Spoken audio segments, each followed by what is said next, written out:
Ladies and gentlemen, good morning. May I request you to please be seated?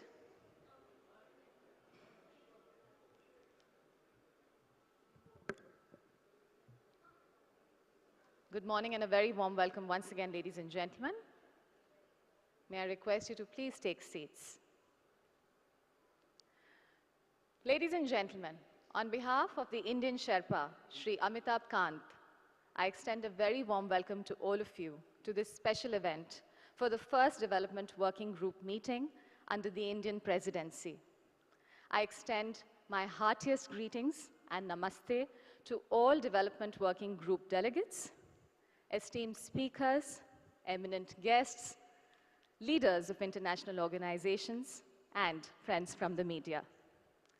Allow me to apprise you of the housekeeping requests. Ladies and gentlemen, we have a hashtag for this event, which is hashtag G20D4D, where 4 is a number.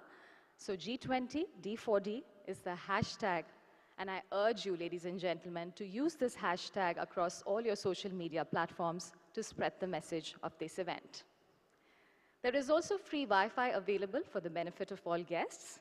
You only have to log on to GeoNet and follow the instructions to access the Wi-Fi. Additionally, here's a polite reminder to please keep your mobile phones on silent. So without further ado, we now begin the deliberations on data for development, role of G20 in advancing the 2030 agenda, which is being hosted in collaboration with the Ministry of External Affairs, Government of India, Observer Research Foundation, the Office of the UN Secretary General's Tech Envoy, and the United Nations Conference on Trade and Development. With that, I now invite on stage Dr. Sameer Saran, President, Observer Research Foundation, to please deliver the opening remarks and set the agenda and context for today's discussions. Ladies and gentlemen, please help me welcome Dr. Sameer Saran. Good morning, Excellencies, esteemed dignitaries, colleagues, and dear friends. Let me also extend a warm welcome to all of you. A special shout out to the bright young minds in this room. Delighted that today more than half the audience comprises India's youth from over 10 academic institutions from Pune and Mumbai. We have a large delegation from Symbiosis, St. Xavier's, IIT Bombay, and Jai Hind College, and of course Mumbai University. Prime Minister Narendra Modi ji and indeed India's G20 Sherpa, Mr. Amitabh Kant, have made it a priority to connect the deliberations of the G20 with the youth. And we are delighted that we are able to do so, especially on an issue that would be central to the future of young people around the world. Our PM has stated the principle of data for development will be an integral part of the overall theme of our presidency: one earth, one family, one future. In under 2 weeks since India took over, we are discussing this very important aspect. And we hope that this would shape the future of our digital societies and indeed our efforts on achieving the Sustainable Development Goals. We all read our newsfeed on how data has helped create personal wealth. In these sessions that we have lined up, we hope to explore how best data can also serve every human being on the planet. And how can G20 further this agenda by putting in place necessary frameworks? The benefit of data must accrue to people and planet. In this gathering, we will also seek to understand from each other on how best to use data to respond to the socio-economic challenges and opportunities that abound. We must learn from each other. There are stories from India that are remarkable. In the last 10 years that Observer Research Foundation has been engaged with this sector, we have recorded the dramatic transformation of India, courtesy its engagement with the digital and data economy. India has stories to share, but India will also benefit from listening to your stories and your experiences and how you could perhaps shape our common future. We want to, at this stage, perhaps also, in many ways, map the day, the proceedings of the day, the first half especially. And I would like to just point out that while the sessions, the two plenary sessions are going to be focused on very specific issues as outlined in your agenda, there are breakout sessions later in the day where we would request wholesome participation, your comments, your feedback, your thoughts and your perspectives. We will be recording all of these and will be producing a report that will be submitted to the Sherpa and to the other hosts and partners post this discussion. So please feel free to participate in these proceedings. Your voice is important, and especially young voices are very, very important to the digital debates. Without further ado, let me thank you once again for joining us. And now it is my privilege and pleasure to welcome Mr. Amitabh Kant, India's G20 Sherpa, to deliver the welcome address. Mr. Amitabh Kant needs no introduction, and he has been a civil servant, he's been a brand manager par excellence. He has told more stories of India than anyone else, and it is my honor to invite you, sir, to speak to us today.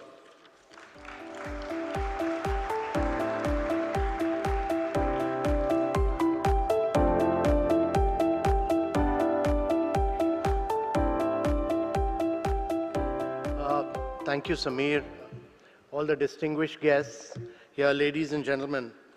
I'm truly delighted to be here. Let me take this opportunity to welcome all the distinguished guests who've come from different parts of the world, all the G20 member countries, and many young leaders who've assembled here today. The G20 is a very important grouping. It's probably the most powerful grouping in the world because it comprises of both the developed and the developing world. It comprises about 85% of the global GDP and about 78% of the global trade. But more important, that almost 92% of the total patents emerge from G20 countries. G20 has played a very critical role in the past at times when economic growth was impacted, when financial progress was impacted, and so on. And therefore, we are meeting at a point of time when the world is in the midst of a turmoil. Global growth has slowed down. There's a looming crisis of inflation. There is a huge crisis of vast number of people going below poverty line because of COVID. Almost 200 million people have gone below poverty line. Over 100 million people have lost their jobs. There's a crisis of global debt. 70 countries have been impacted by global debt. There's a huge crisis of climate finance and climate action. The global supply chains are disrupted. In the midst of all this, India has taken over the G20 presidency. Our belief is that every crisis is also a huge opportunity, and there cannot be a better opportunity than what the Prime Minister Modi has said, that India's G20 leadership will be decisive, will be inclusive, will be action-oriented. And therefore, my belief is that the development working group, which to my mind is really the heart and soul of development as far as G20 is concerned and has to play a very critical and a major role, is very, very significant. And I think it's incumbent upon everyone who's representing their respective development working group to be very progressive, very forward-looking, and to drop an agenda which can really enable the world to technologically leapfrog. I've for long worked in the field of development. Many years back, when I was working in the fisheries sector of Kerala, my job was to transform the lives of traditional fishermen. We were able to provide them new crafts, which were the fiberglass crafts. We were able to give them fishing nets, new fishing nets, which were then known as the disco nets in Kerala. And we were able to give them outboard motors so that they could go much further into the sea. But opening their bank account was a nightmare. It used to take us about 7 to 8 months to know your customer, chase physical bank managers, open their bank account. And I've seen the transformational journey in India. Today we open a bank account in less than a minute using our digital identity, which is the biometric.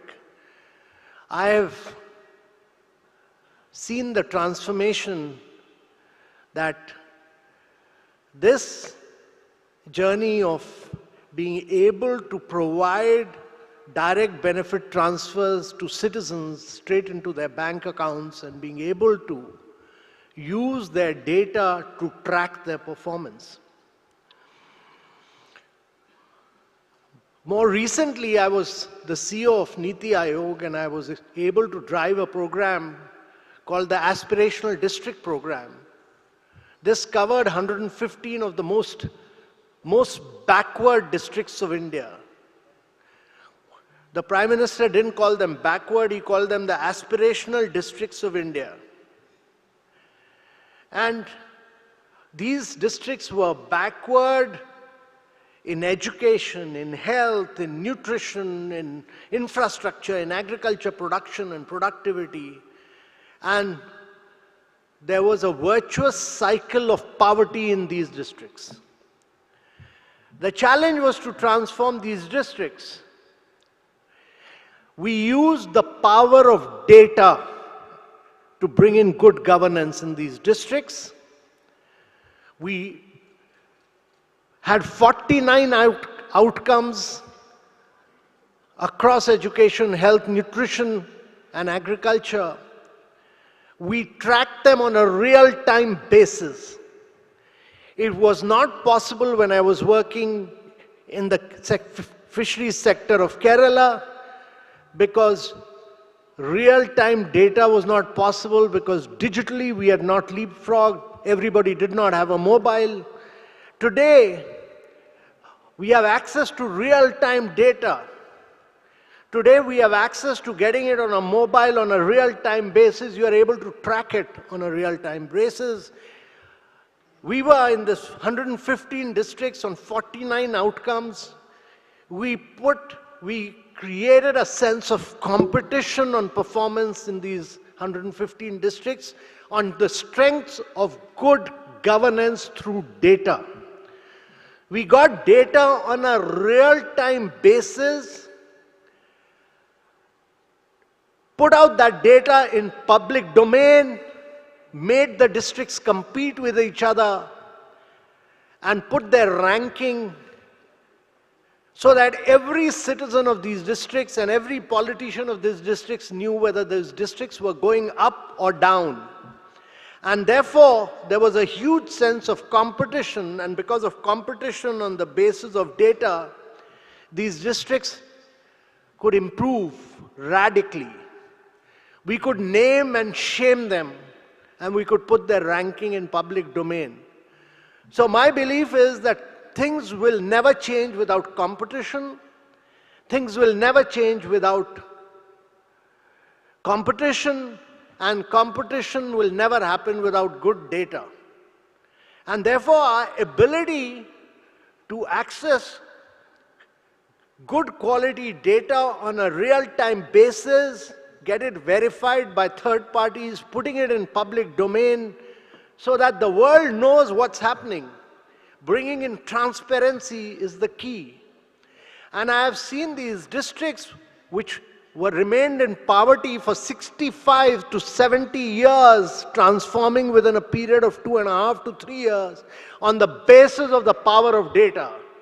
The data brought in good governance, and good governance brought in competition, and competition ensured that every district officer competed and transformed their districts. We then took the district, this model, to education, to health, and we started ranking states. We started putting this competitive spirit, and India is a very large country. It's bigger than 25 countries of Europe plus another 30,000 kilometers, but we put out the ranking of states, of districts, all in public domain. We received a lot of flack, but it brought in transparency. And to my mind, it's very important that we do this. The challenges are many. The challenges are that firstly, public data remains inaccessible because government officers don't want to put out data in public domain. They want to own that data for whatever reason. They are possessive about that data. And it's very difficult to either find that data or download that data. So the first thing is making this data accessible to the citizens so that academicians, researchers, everybody in government is able to access data. Secondly, the data is very siloed. You need a multi-sectoral approach to development, but data is very, very siloed across sectors. Even the health ministry will not know the data coming in, and they are not able to get the data from primary health center, the medical colleges, all in silos. There is data. It's not that there is a shortage of data. Data is existing everywhere, but it's all siloed. So break the silos. And that's important. I think the other thing is that the quality of data is very important. That quite often in government we feed garbage and you get garbage and you feed out garbage. So it's very important to improve the quality of data and ensure that it's not cluttered, it's not complex, it's very simple, it's easy to navigate, the simplicity of the data is key. And fourthly, I think it's very, very important that the data, government data, are provided as aggregates, which is not good. We should break down the aggregation. And fifthly, I think it's very important that real-time data is provided.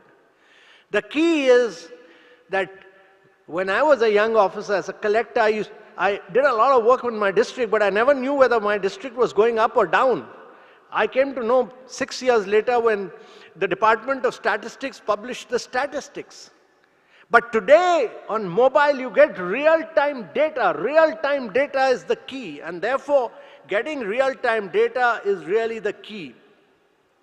So the challenge, I think, really, as we say, is that we've tried in government, in India, we've tried to bring in good data governance, and good data governance through one of our think tanks, which I headed.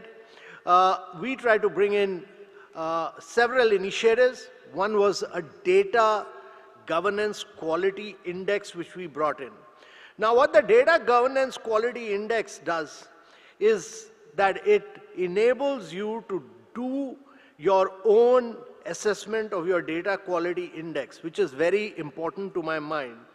You should be able to, there's huge amount of data being churned out, but every organization should be able to assess for itself whether it is doing good data governance around several criteria. And we really looked at self-evaluation of the data, which everybody should look at. And let me tell you, I'm absolutely convinced in my mind that the less developed countries, the developing countries, will never be able to technologically leapfrog, will never be able to grow, will never be able to prosper without the use of data and good governance, and using the power of data for development. And therefore, what we said is that there should be data generation, there should be data quality, there should be use of technology, there should be data analytics, and there should be data dissemination, and there should be a lot of AI and machine learning to be used on this, and best practices out of all this should be put out in public domain so that all others can copy. And therefore, good every country needs to bring in this good governance quality, data governance quality index. That is my belief. The second thing which we've tried to do is to build up a national data analytics platform. And the national data analytics platform is because massive terabytes and terabytes of data is available, but it's all in garbage form. No academician, no researcher, no practitioner, no government officer is able to bring out best practices out of them. So what do you do?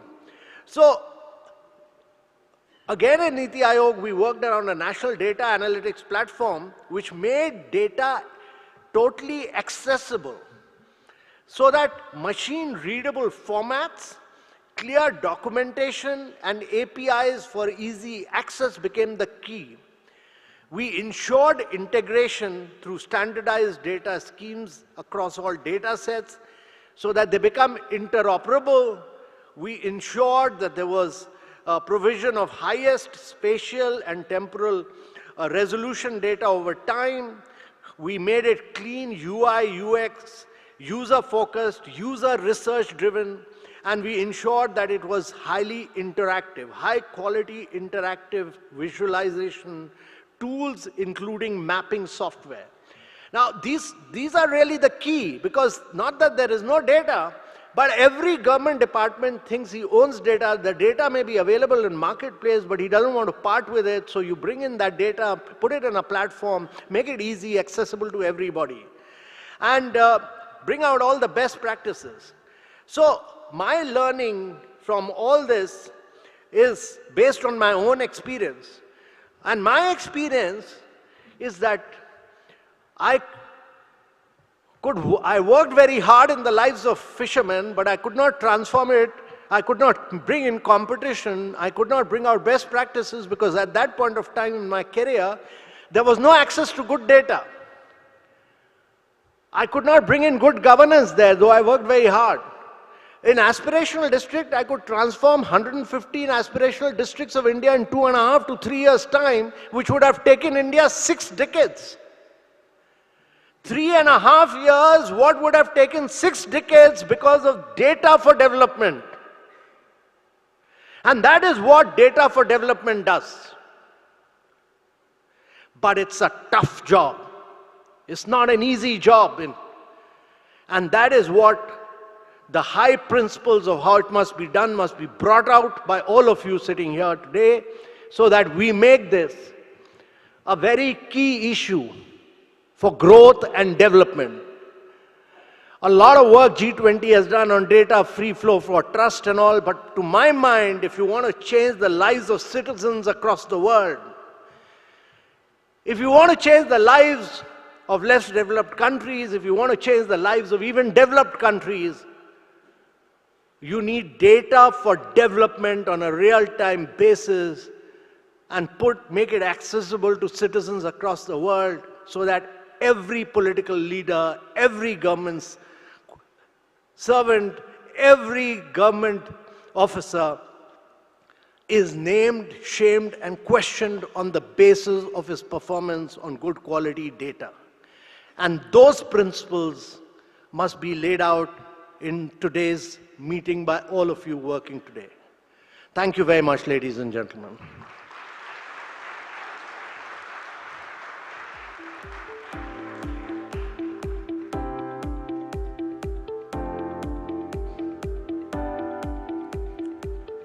Thank you very much, Mr. Kant, for your very passionate and rather impassioned plea for all of us to focus on this very important issue and perhaps collaborate and work together. We have a few messages this morning, recorded messages for all of you as well. I'm delighted to introduce Her Majesty Queen Maxima of Netherlands, United Nations Secretary General, Special Advocate for Inclusive Finance for Development, who as an advocate is a leading global voice on advancing universal access to responsible usage of affordable, effective, and safe financial services. And she has sent a message for all of us in this room. May I request our colleagues to just play the message from her, please. Ladies and gentlemen, it is a pleasure to join you virtually on the sidelines of the first India G20 Development Working Group meeting.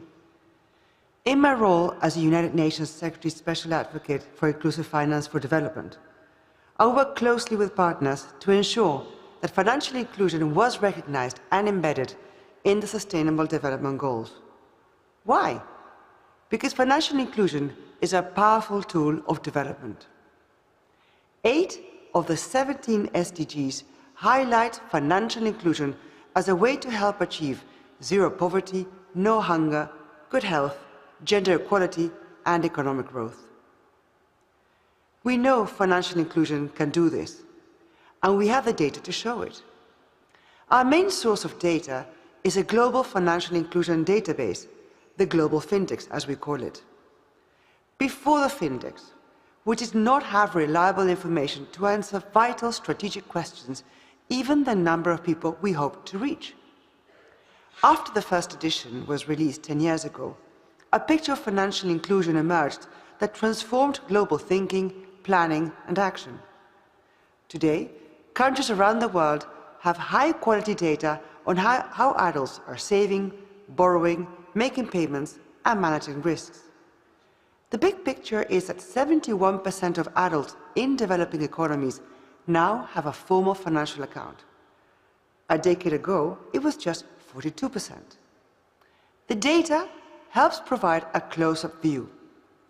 We have learned that when rural households in Uganda started using mobile money accounts, their food security increased by 45%. This year's Findex report covers new ground and offers fresh insights.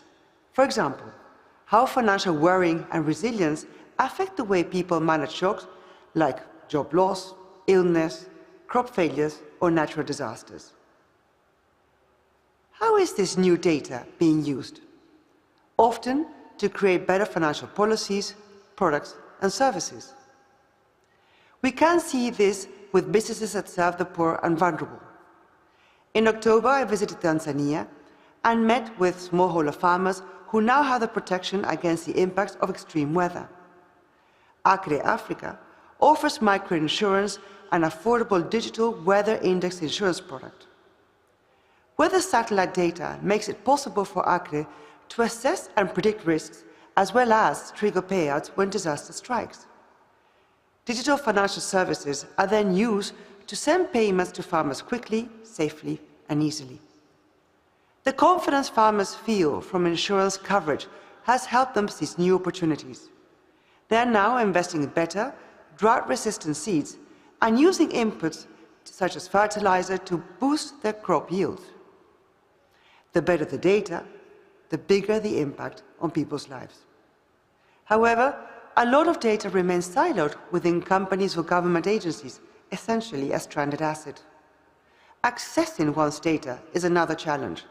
For most people, it is nearly impossible to share their own data and use it to select suitable financial products or get better terms, such as low interest rates. When individuals and businesses do share their data, they often do not know how it will be used. Most grant consent without reading the terms and conditions, which, as we all know, are often long and hard to comprehend. In short, people are not benefiting from their own data. They deserve more transparency and involvement in how their data is collected, shared, and used. The EU Data Act and India's Data Empowerment and Protection Architecture could offer some examples and insights into how trusted data sharing can protect and empower individuals and small businesses. During today's Side event, you will be able to discuss these important issues. So let us ask, how can we use data to fast-track progress on the Sustainable Development Goals?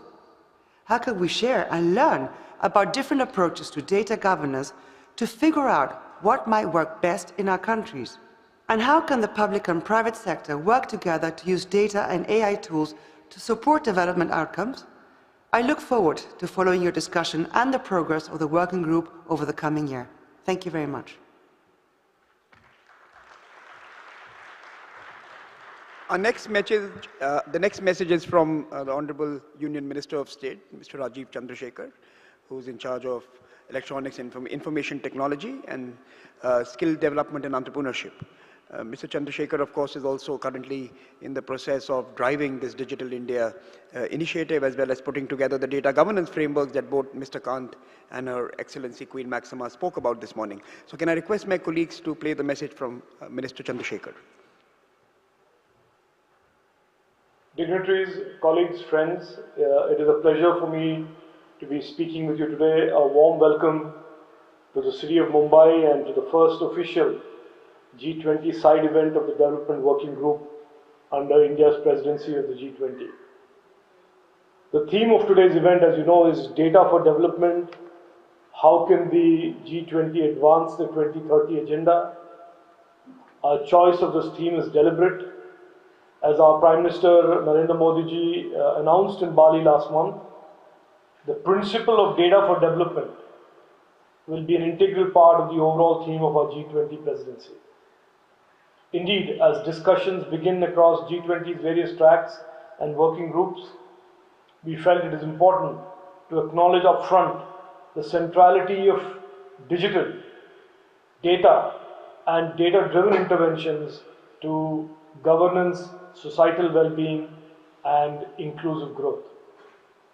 And the need for advanced, emerging, and developing nations alike to work together towards achieving the Sustainable Development Goals. Data and evidence-based actions must form the foundation of our efforts to ensure true inclusion, to ensure that no one is left behind as the world progresses and marches on in its quest for prosperity and progress. In the foregrounding data for development, we are building on a relatively recent tradition within the G20 and helping shape past achievements into what could become part of the G20's legacy to the world. Since the Japanese presidency of 2019, the importance of technology, digital, and data for development has been routinely reaffirmed by G20 leaders. The Saudi Arabian, Italian, and Indonesian presidencies have all recognized that we must harness the power of technology, the wealth of data provided by this technology for better information and decision making. An important corollary to this, also consistently emphasized by the G20 partners, has been the need to boost technologies for data collection, analysis, and other adjacent applications around it. In this regard, AI, big data analytics, the Internet of Things, and other emerging technologies continue to push the frontiers of what we consider possible. These ideas are rapidly gaining currency across international groupings and global forums. In April 2022, for instance, the BRICS Forum on Big Data for Sustainable Development saw 5 world powers agree to enhance collaboration around big data as a tool to enable development. As within the G20, there was an overwhelming consensus that increased data-related knowledge sharing, scientific and technology cooperation amongst nations is imperative. India's stature and status as a global digital powerhouse makes it an important voice in the evolving discourse on all things technology, digital, and indeed data for development. I'm delighted to see that today's deliberation will focus both on how tech can rejuvenate legacy data sets, transforming them into public value, intelligence, and also how it could generate entirely new futuristic technologies, applications that sit on these data sets to support development goals and better targeting and better reaching of our citizens across our countries and across the world. There is much that India has done over the last 6 to 7 years under the leadership of our Prime Minister, and there is much therefore that India can contribute to and learn from other nations in both areas. In 2014-2015, when our Prime Minister Narendra Modi ji launched Digital India, his main objective and his primary focus was to ensure that technology would transform the lives of our citizens and transform the long-held narrative that large democracies tend to have dysfunctional governance and government. And over the last 7 years, technology and indeed data has transformed that age-old narrative of governance not reaching the citizens. And today, we are one of the preeminent nations in deploying technology to further and further improve the lives of our citizens across the country. Allow me to draw your attention to a major data initiative that India is on the verge of launching as we speak. The Indian government will soon begin to assemble large swaths of anonymized data sets collected and harmonized under our National Data Governance Framework policy with the vast community of Indian startups and researchers and the country's AI ecosystem. In fact, we expect this large database will be increasingly used by companies to train their AI models.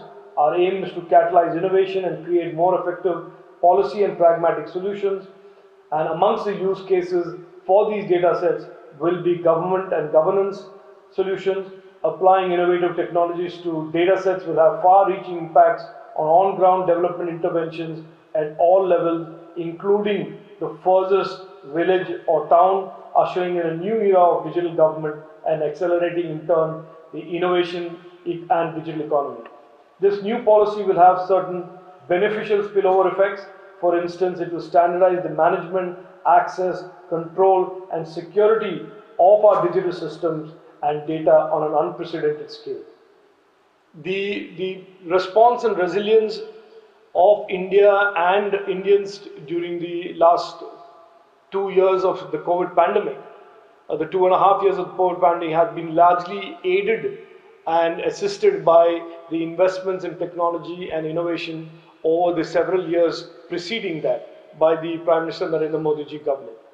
These demonstrable benefits of technology and the creation of the India stack that is built on the identity authentication layer of the Aadhaar and the UPI payment platforms, and on top of which are layered multiple applications that range from health, education, skilling, are clearly driving India's further acceleration of digitization of government, and in turn the availability of data for better governance. Data and technology are in turn being used across the board in governance applications that range from using drones and using aerial footage to do better mapping of properties and physical assets, to a larger development of a geospatial authentication platform that is helping map geospatial information and make available geospatial information data to the ecosystem that seeks that type of data. Prime Minister Narendra Modi ji recently declared, and I quote, "Geospatial technology has been driving inclusion and progress, and that it is a tool for inclusion, not exclusion in India." That phrase, that saying, in a sense summarizes our entire approach to all things technology and all things data that emanate from technology, and it is becoming a key enabler across various development sectors. India has begun supporting its South Asian neighbors in this space. The South Asia satellite is now facilitating connections and communications in our neighborhood. As we discuss the benefits and possibilities of technology, digital, and data for development today, it is important that we also reflect on frameworks that could help us share crucial development-related data across borders. It is critical that we find the right balance between data sovereignty and protection on one hand, and the notion of a data commons that could benefit the global community. It is in that context that the India Stack and the offer by India to make available the India Stack to the global south, countries of the global south and other nations seeking to rapidly digitize its economies and governments is very important and relevant. I believe all of us need to place ourselves in a position where we can view the digital economy through a combined prism of trust and protection. Let us work together to build a new international framework for technology, digital, the internet, and indeed data that mainstreams the public good and sustainable development. I would like to conclude by thanking the organizers, the Ministry of External Affairs, Observer Research Foundation, the UNOCET, and the UNCTAD for this timely and important initiative. Together, let us explore how the G20 could strengthen cooperation, leverage international frameworks to capitalize on data for development, and let us pledge to work towards a stronger, cross-sectoral and multi-stakeholder approaches to the future of the internet, future of digital, and future of data. I wish you the very best for your deliberations today. Thank you. Jai Hind. And the final presentation this morning is by Shri Nandan Nilekani, who's the co-founder and non-executive chairman of Infosys. He was also the founding chairman of the Unique Identification Authority of India, India's digital ID program. And of course, he's engaged with a number of tech-focused startups as well as not-for-profits. So may I request my colleagues to play his message for us this morning. I'm delighted to be speaking today to this event on data for development as part of the development working group. Today we live in a society which is increasingly digitized, and every aspect of our life has digital technology in it. We find that this is generating vast amounts of data about our social and economic activities. And we should look at different ways to harness this data for developmental goals. In India, we have been particularly fortunate because we have a large number of population scale systems that are generating a wealth of data. For example, the GST system, which is fully digitized using the GSTN, generates vast amount of real-time data which tells us on a weekly basis the changes happening in the economy.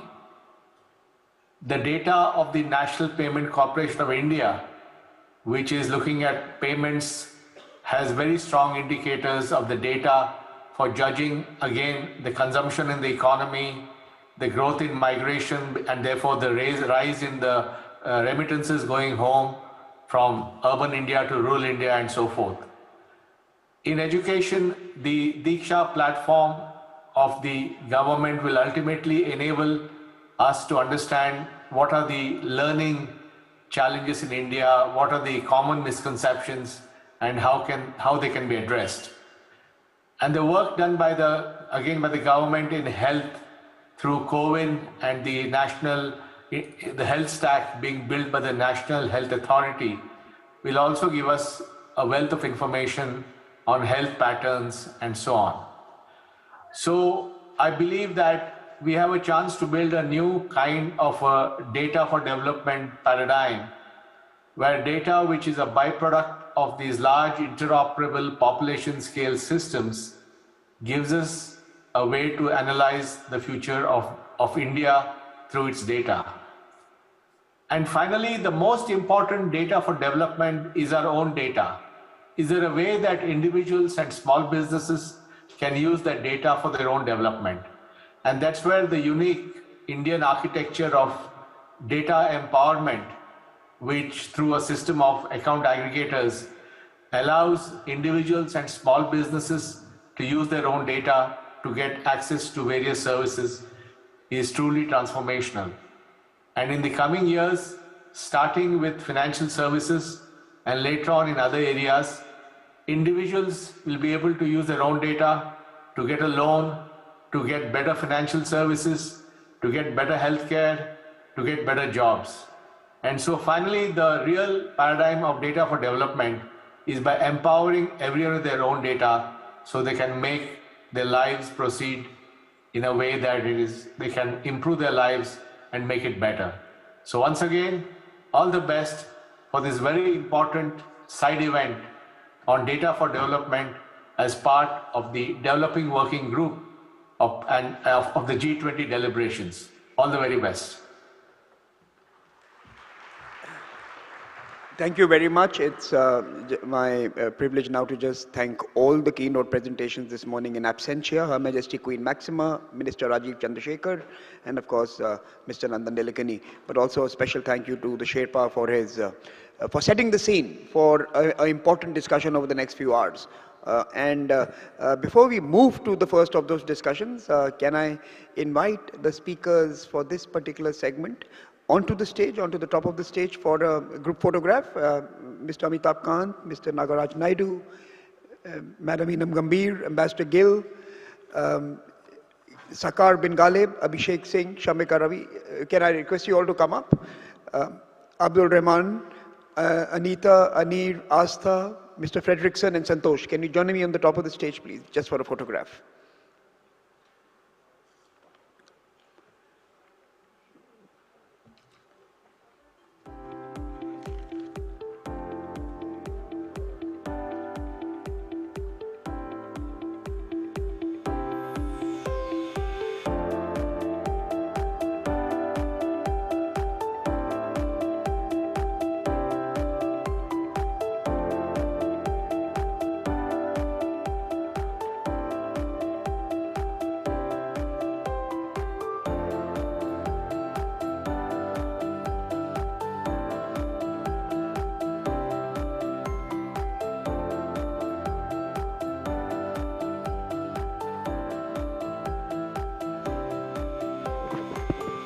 Jebel and Anusha and Dhaval, please join us as well. Samir as well, please come.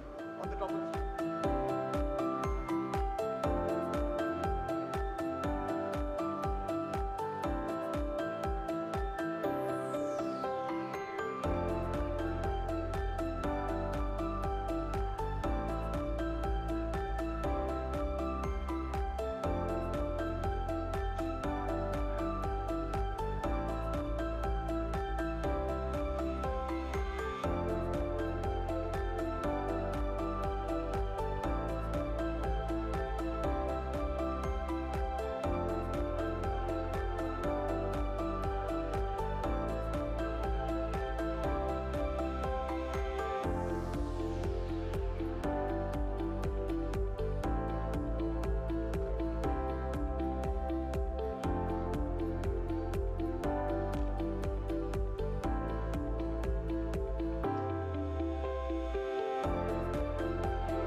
Thank you very much. Can I request you all to take your seats, and can I now quickly move to the business end of the program? I'm delighted to welcome on stage the first session speakers, session titled Rejuvenating Legacy Systems from Data to Public Value Intelligence.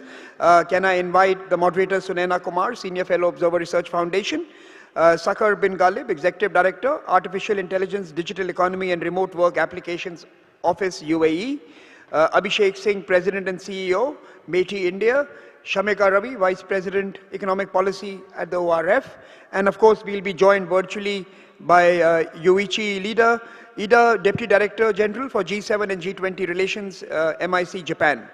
He'll be joining us virtually. Can I request my colleagues to bring him in as well? We have 30 minutes for this conversation, and let me turn it over to Sunaina to take the proceedings forward.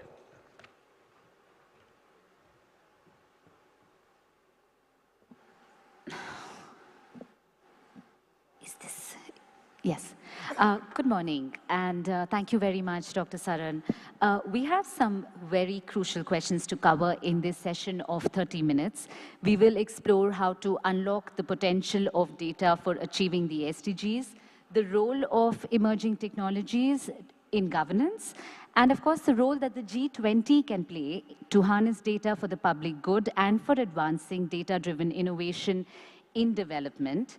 The flow of the session will be that we will have an opening round of interventions from every speaker. After that, we will open the floor to take questions from the audience. So let's dive right in.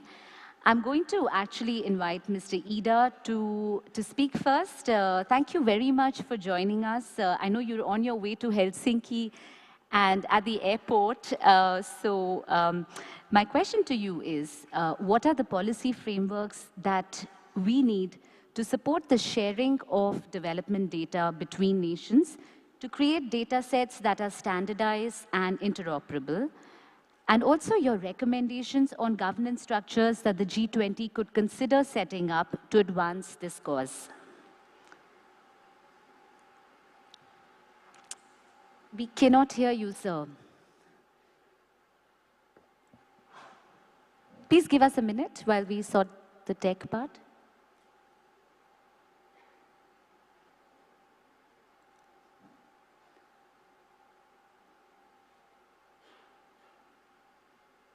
you could try speaking now.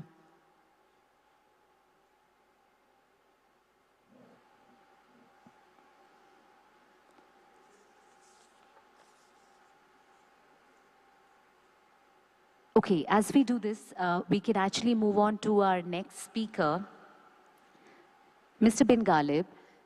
The UAE, of course, has been a leader in technology and also in mining data for development and early adopter of this.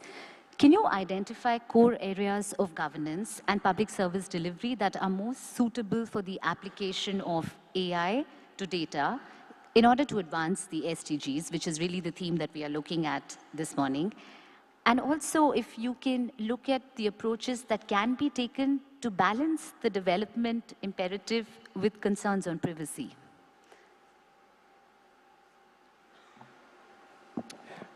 Good morning. Yes, thank you very much for having me be part of this great event. I'll try my best to answer that very detailed question as quick as I can, summarize as much as I can. But I would like to say, though, that the UAE has always been thinking about ways to reinvent and to reimagine public service delivery. I would say a very big pivotal point for us has been probably in the late 1990s, where the UAE announced the creation of the... So sorry, I'll take a minute. I think you might have to speak closer to the mic. Sure. Where the UAE announced at that time the creation of the first e-government in the region.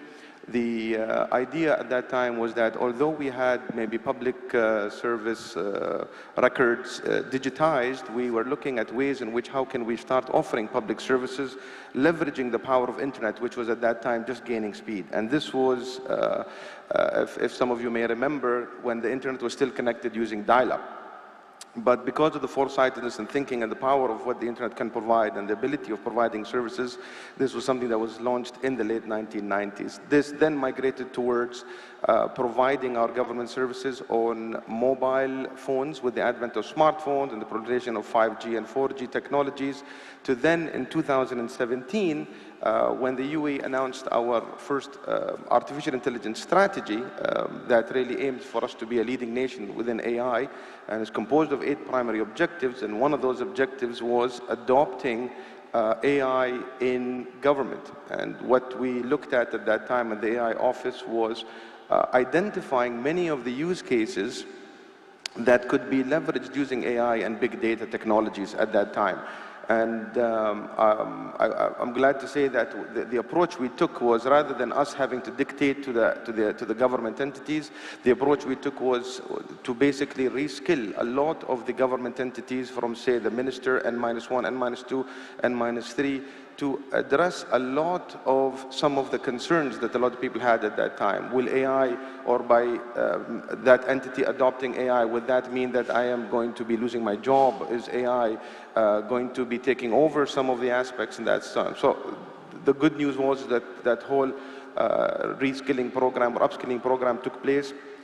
And it was that graduates of that program that really drove through a lot of the use cases we are now seeing, most notably as well within the SDG. I'll talk really quickly about two use cases.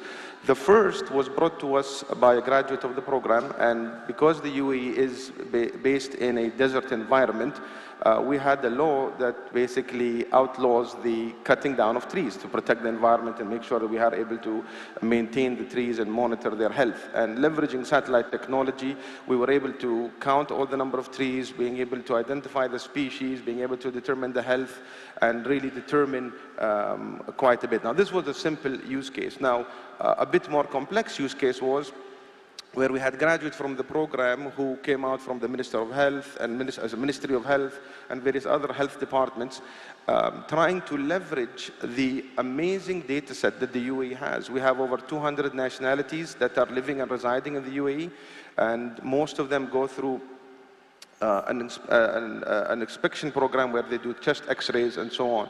These chest x-rays proved to be a treasure trove of data that allowed us to be able to train, the possibility to train AI algorithms for detecting various other chest diseases, be it cancer or be it tuberculosis and of such. This raised concerns regarding AI ethics, raised concerns about data privacy, and determining of how can these data be anonymized, how can it be shared with various research institutions within the country to be able to data for measuring and, of course, accelerating progress towards the SDGs. And the second part of my question is something that you are quite invested in, which is how can development data be mobilized to promote women's inclusion and leadership? Thank you, Sunana. I will try and keep my focus on gender issues because that is the ask for this morning.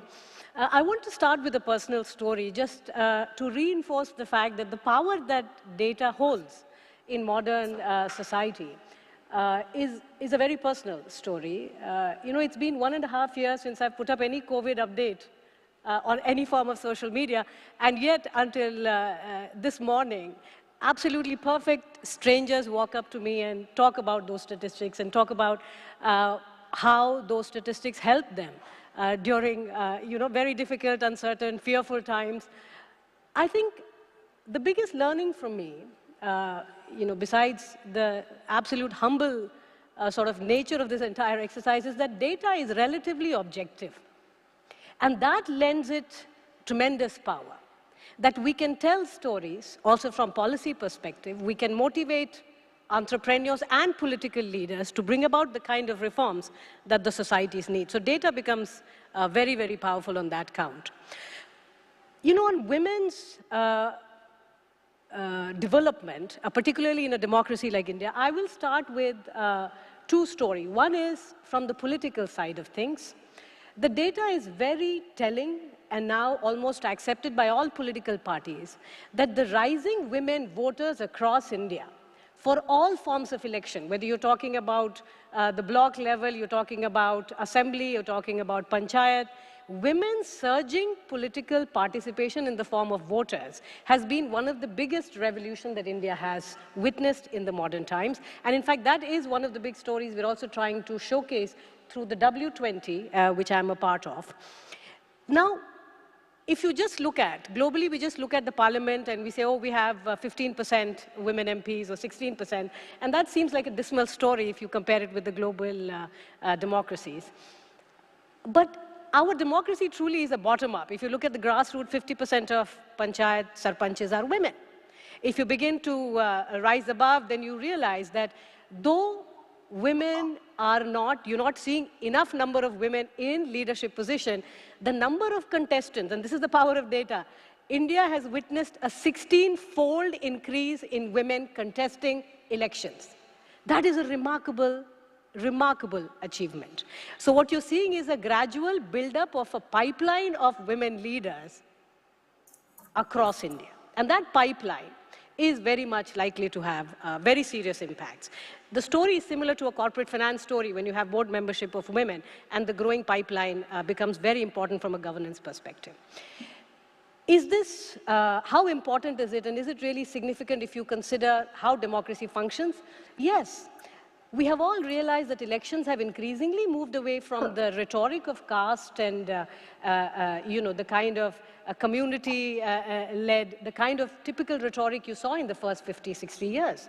Today, a lot of elections are contested on the back of making amenities available, making infrastructure accessible and affordable, making healthcare, education, etc. A large part of that has to do with the surging women voters. So what you have to realize is that grounded leaders, political entrepreneurs are also responding to this surge in women voters.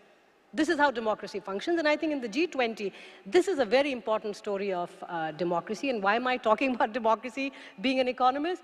Because globally, since 2006, we are noticing a recession in democracy. This you are seeing across country after country. There is a lot of literature getting built up that democracy is in recession globally. But clearly the Indian data from a gender perspective, if anything, stands out as a very, very strong symbol of why Indian democracy is only strengthening and deepening in the right ways. If you consider a lot of the development initiatives in the last few years, it is networked economy, but not network economy the way we typically think of it in terms of internet, etc. Piped water, LPG connection. These are all networks. And from a longer-term perspective, these have tremendous impact on long-term growth and productivity of human capital. So that's another very important part of the story. The third is from an economic perspective, which is a concern, which is that India's women's labor force participation has declined, and we are yet to see the kind of surge which ideally a growing young economy ought to have. But you know, the more we look at the data, the more we study, we realize that there is something very peculiar happening in terms of the care economy. Indian women are spending disproportionately large amount of time taking care of children and the elderly. Now, this is the power of data, because what you're realizing is if you were to monetize and include that as a part of the GDP, by the way, we do that for the agriculture sector when we impute value to women labor in the household and within the farm, we have to start becoming innovative from the data perspective when we think of women's contribution to the GDP. Because a lot of time, 7 hours on an average per day, is getting spent by women in the care economy. From the advanced market perspective, I suppose you all appreciate the fact that the care economy or health sector is one of the largest, fastest growing part of the OECD economies. And these are sectors which have almost never seen decline in costs. So these countries are also looking for opportunities and ways of lowering cost. And this is again where the power of data comes in, AI solution. You have a lot of algorithm being developed for providing better care, better health, counseling, etc., better mental health. Very large part of the problem as well. So you're seeing the data is getting mobilized globally, data is getting mobilized within India as well. And if you go to a district, and some of the most remote districts of India, our districts are very large, 2.5 million people. So the kind of precision policy making we are talking about can only be made on the back of robust data. A word of caution at the end is that data is not a panacea. Data requires, and when institutions become very data hungry, which SDGs require us to monitor closely and think of precision policy making, when institutions become data hungry, it means that we also have to create an appropriate architecture. When our doctors and nurses are busy entering data, that is not the best use of their time because we are short-staffed.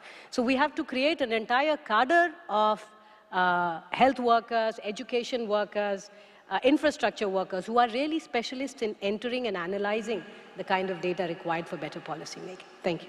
Thank you, Dr. Ravi. As you said, data is both objective and also revelatory. A lot of new things come out of it. Moving on in our discussion, I'd like to turn to you, Mr. Singh. And of course, you have been leading the initiative on Digital India.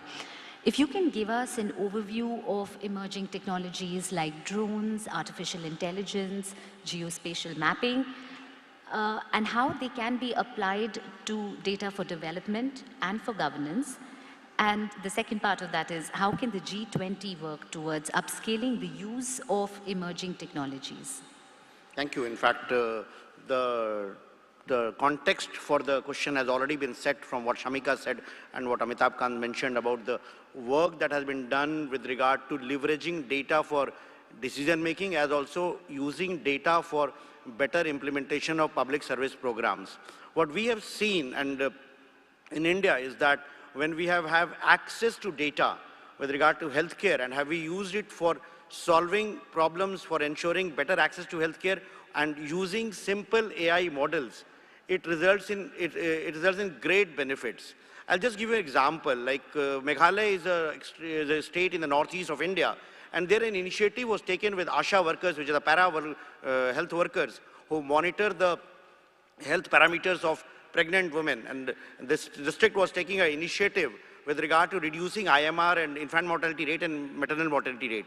So what they just started doing was a simple mobile application was built, and the basic parameters of the pregnant women were uploaded on a server. Then this data was going to experts in St. John's in Bangalore, and they kind of looked into various parameters and came up with a conclusion that which might be the women who might have difficult pregnancies. And based on that, the district administration placed the limited number of ambulances they had at the locations of these women, in the villages of these women, and ensured that when they needed help, they could be taken to a nearest health facility and ensure that, that they had safe baby deliveries. And this resulted in a drastic improvement in the number of institutional deliveries that they had. It resulted in reduction in IMR, reduction in maternal mortality rate, and of course now this solution has been scaled up in the entire state. So simple intervention, use of data, use of simple analytics, building up, using the communications of mobile phones and leveraging the network of ASHA workers helped there.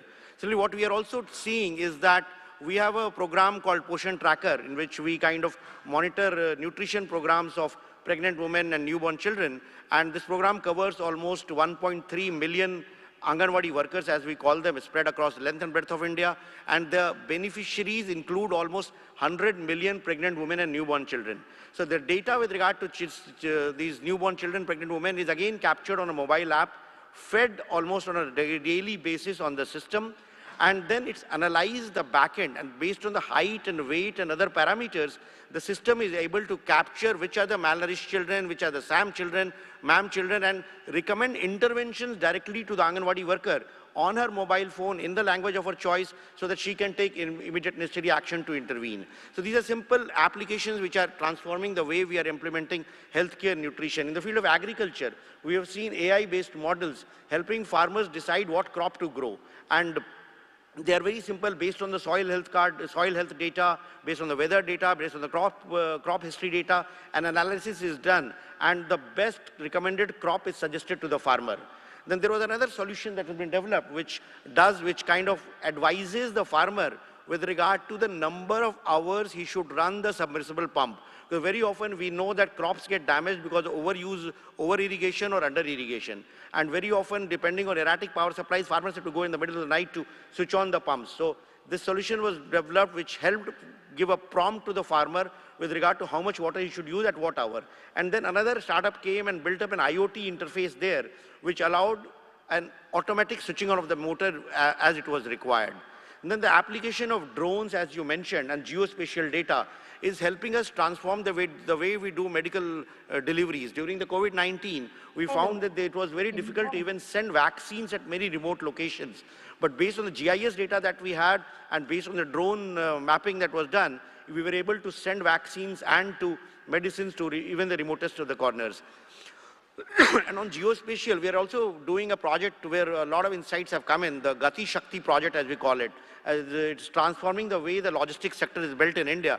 It's got more than 1,600 layers of data with regard to roads, data with regard to highways, data with regard to ports, data with regard to electricity facilities, schools, hospitals, markets, everything. So that helps any entrepreneur, any industrialist who is planning to set up a manufacturing unit or is planning to set up a business with regard to planning his operations, optimizing his costs, taking maximum benefits. So these are certain applications wherein all that data which is coming in from various projects that have been implemented over a period of years helps us in taking better decisions, ensuring that we are able to reach out to more and more people.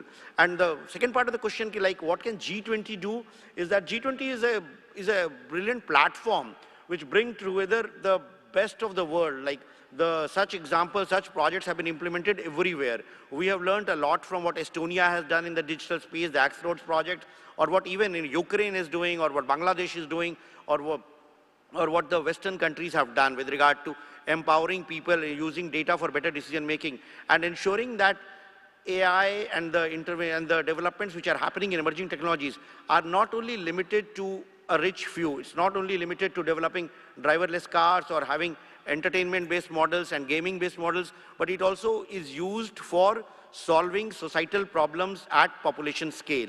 And if the G20 forum brings together a platform wherein all these solutions are kind of open sourced, or at least the knowledge with regard to is openly shared and brought into a public repository that countries can exchange, deliberate, learn from each other, and adopt and replicate, this will become a big, big achievement, and especially for the global south, if these, the learnings that have happened in the digital space in the last few years is shared with more and more countries, it is there for all of us to gain and benefit. Right, we have about 9 more minutes to go in this discussion, and we'll be opening this up to the audience now. Please put your hand up if you have questions. We will come to you with the mic, and we will please briefly introduce yourself and keep your questions concise and related to what we have discussed this morning. Hello, can you hear me? Yes. Hello?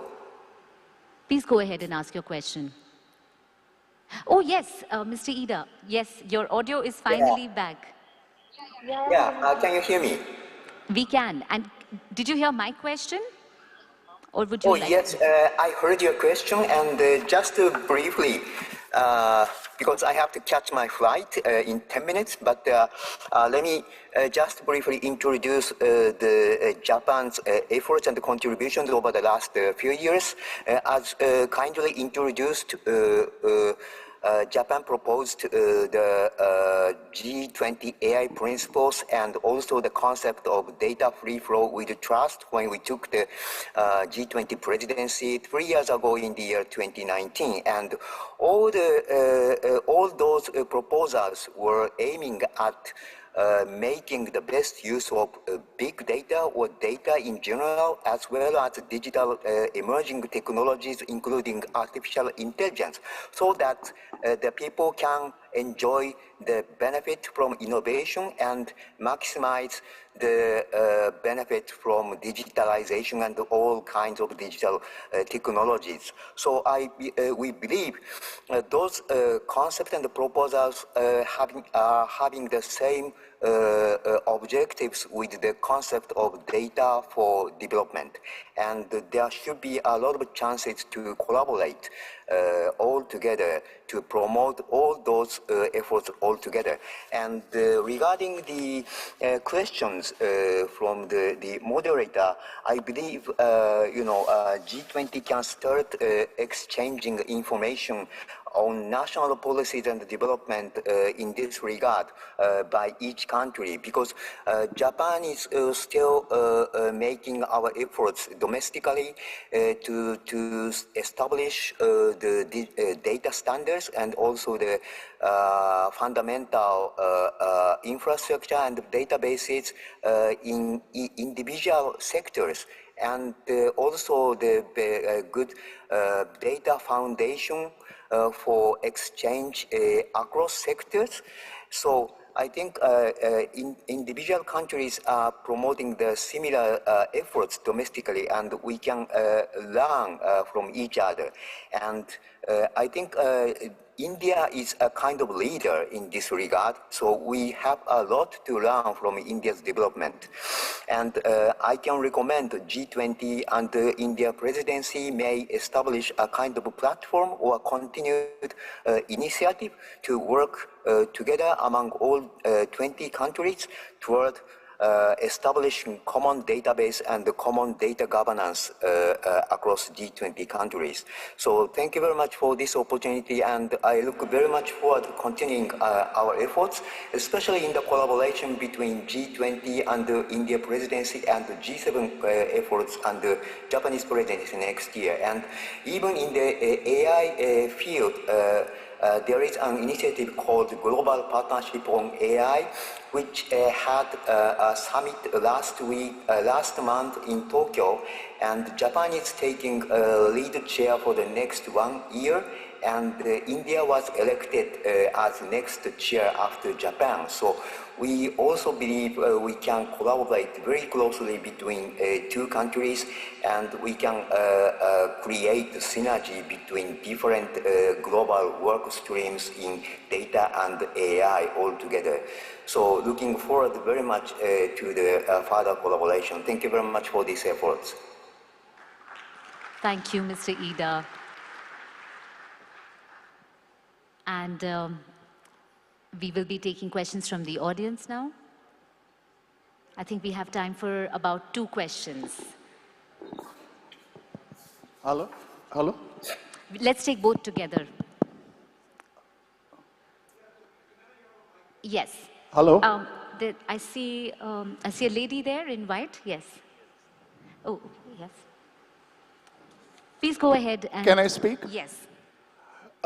First, thanks for inviting me to the seminar. I'm Captain Richard Siquera, Director of Marian Maritime Private Limited. I was the first business associate of Sifi.com, India's first NASDAQ registered company and also broadband company. And a thesis which I wrote, what oil is to the Saudi Arabs who earn $100 billion, information technology can be for India, provided we have the assured bandwidth at a reasonable cost. This can be done in 10 years. I had a big part in playing in the broadband revolution in India. Sir, we need the question. I'm giving you the question. It's just the introduction, please. This is for Abhishek Singh. The Aadhaar card and all its beauty. Could you just tell me how much more information, knowledge can be put there so that the poorest of the poor in India could benefit from their data as it is going? Okay, we'll take another question.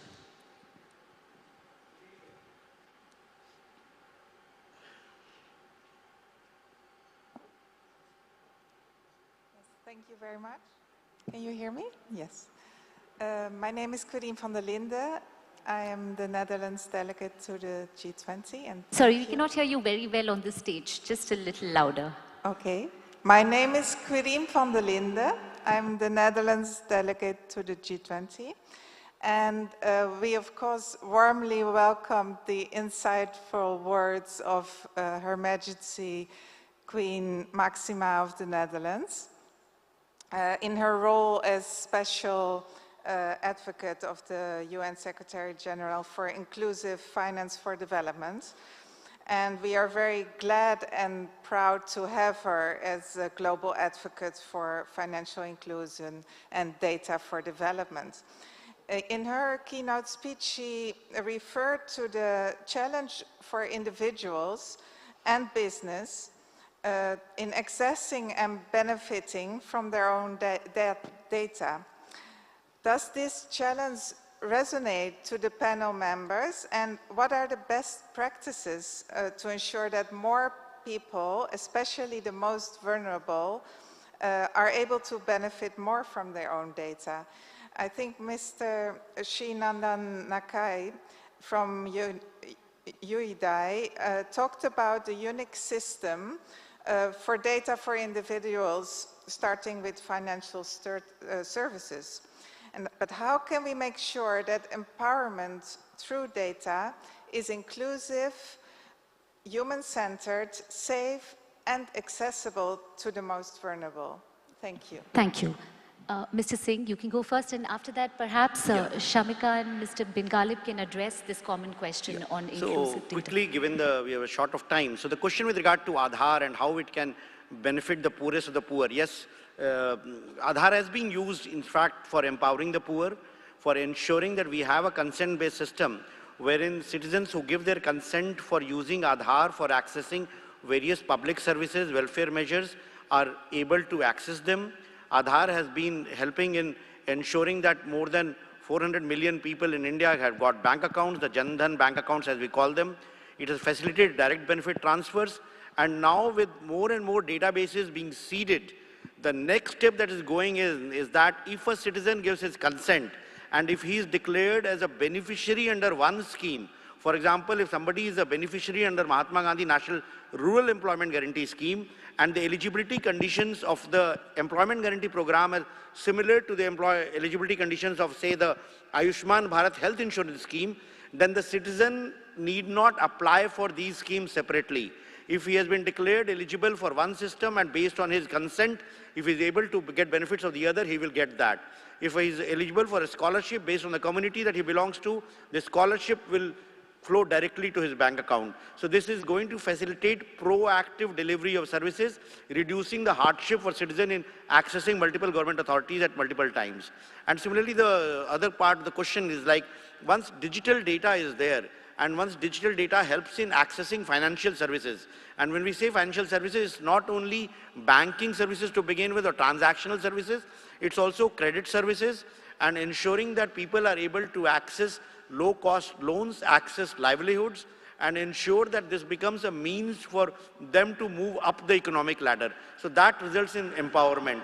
And there have been several examples, whether it's the Mudra scheme in India, or the subsidy schemes that have been implemented or the cash transfer schemes that have been implemented, that has shown how data and how identity, once that problem is solved, can really help in financial inclusion and ensuring that benefits of more and more public schemes reach to all those who are deserving for them. I'm afraid we're out of time. If we can get in a very quick word from Dr. Ravi. Well, Mr. Singh has to implement it, so he gave you the supply side story. Let me tell you from a larger welfare perspective. Within 3 weeks of a national lockdown, households could be targeted and direct benefit transfer, meaning cash was put in their hands, within 3 weeks of a national lockdown getting enacted in India. You have to appreciate the magnitude and the complexity of this task. And these are not cash transfers in Delhi. They're as remote in different districts of Bihar. And in fact, we have a paper I would urge you to read that combines the Election Commission data with poverty data. And it shows that people, the poorer they were, the more likely they were to vote for an incumbent government against the backdrop of a national lockdown. So people also appreciate these direct transfers and the timely targeting which governments, not just at the center, across the states, etc., have made this possible. So that is from the DBT side. But recognize this, that Jan Dhan, Aadhaar and mobile is a basic architecture on which a lot of private business-led revenue model, meaning business models, are getting implemented. Thank you, so there is a Dr. lot Ravi, of business solutions too, not just DBTs, not just welfare. Yes, this has been a fascinating discussion. We can perhaps call in Mr. Bin Ghalib for the last word on this discussion. It's a very interesting point, and the question is about how can we ensure that the poorest or the smallest user of these systems will be able to be given access or get some benefit. Now, if you look at all of us, it really comes down to maybe consent, something as simple as that. Do you consent about giving your location information at all times to a mapping software so that you can reach your destination without being stuck on traffic? I, for one, will give my consent to do that. Now, what about somebody in rural areas? How can they benefit? Now, there are a lot of discussions and there are a lot of tech companies as well as policies and regulations coming out to find ways in which this data subject or the owner of this data can monetize this data. Many other technologies exist that allow us to be able to leverage this. And I think more and more we will start to see ways in which not just the large maybe tech firms, but in fact the actual owner of the data, the person who is generating this data, is getting some form of a reward or recognition for being able to generate and share that data. Thank you. Thank you. Not only did we get frameworks and policy ideas, but also each of our speakers have illustrated how data for development can be applied in real time on the ground for change and for advancing the SDGs. Thank you very much for that. So, please join me in applauding the wonderful panel for their interventions. And before you leave the stage, let me request Ambassador Naidu to please present our speakers with a memento. Ambassador Naidu, can you please do the honors? And can I request friends here to get the mementos on stage? Okay. There are mementos they're going to present. Please.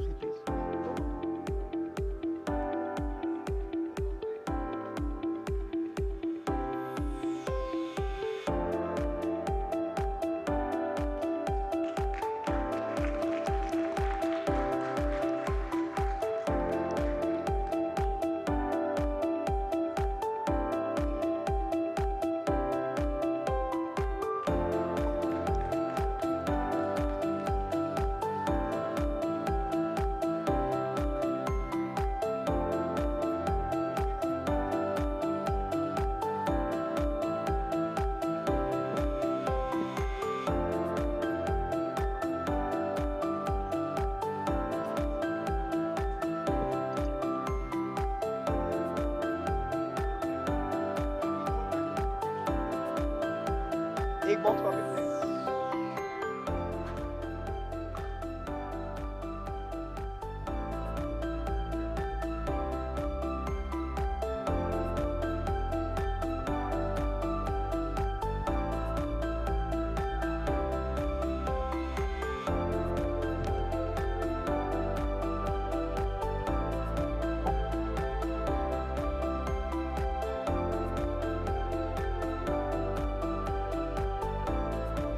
So very quickly, we will move to the next session, the second plenary panel.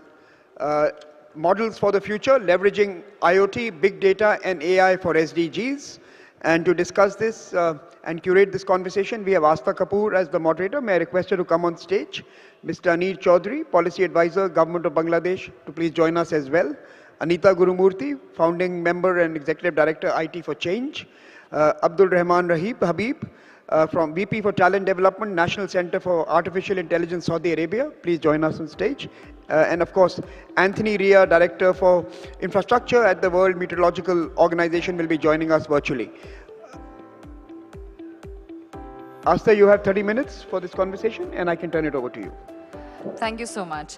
And thank you so much for having me. I'm Asta Kapoor. I'm the co-founder of Apti Institute. And this conversation is particularly interesting to us because some of the questions that have been brought up in the previous conversation about how do we make data work for people, how do we do that in a responsible, collaborative, and equitable way, is some of what we're also going to be discussing in this conversation. So, you know, as we've learned that data is central when it comes to transparency, to accountability, as well as innovation. And innovation is what we will be talking about a little bit in this conversation. I'll start off with Mr. Habib in the corner there to talk a little bit of, because, you know, we've talked so much about what data can do, but as we know that there's no tech magic. There are human beings behind all of this. And we need to think more critically about the capacity that's required. How do we gear that up? And how do we really think about the talent that makes all of this machinery tick? And I would love to understand that more from your perspective. Thank you very much for having me today. So maybe 5 years ago, we used to hear that data science is the sexiest job on the market. And we used to hear the numbers for the data scientist and what are we expecting from data science in the near future. Moving forward today, you can see the shortage after COVID with all the digitalization transformation that happened because of COVID. Okay, sorry. So with all the digitization that we were fortunate to have during COVID, now data science become more and more important.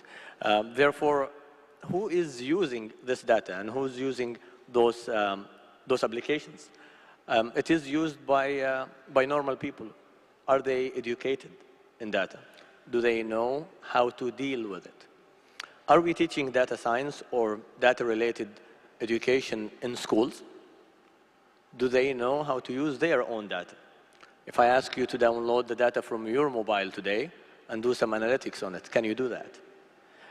This is all new challenges that we are facing today, and this is a new area that we need to take a look at, and we need to have a strategy for it. And in Saudi Arabia, we're looking at the lifelong learning journey for all citizens. And from that perspective, we're looking at their value chain. How can we train them throughout the journey, looking at leaders and leadership training on data, looking at professionals, expert, students, either either public schools, K-12, or higher education. We are looking also at the talent attraction and how can you bring people from all across the world to work and contribute to the talent development. The key here is to set goals to empowering people. Having all these projects and data available today without knowing how to deal with it is a big challenge. So focusing on a long-term education with STEM, focusing on open data education in schools and higher education. How are they going to use the public platforms? How are they going to use the available data sets? And how can we deal also with the challenges with the data quality while everybody is using this data? Again, we will use a lot of statistics, and that's not hard science, it's not actual answers. So you will need to educate people how to interpret this information, interpret those predictions, and understand how to deal with them and how can that contribute to their situation and improve it over the years. Finally, I think set an ambitious target for the world and make actions to drive this change and improve your situation. Perfect, thank you for that. So we know that we need data and then we need the capacity to deal with it.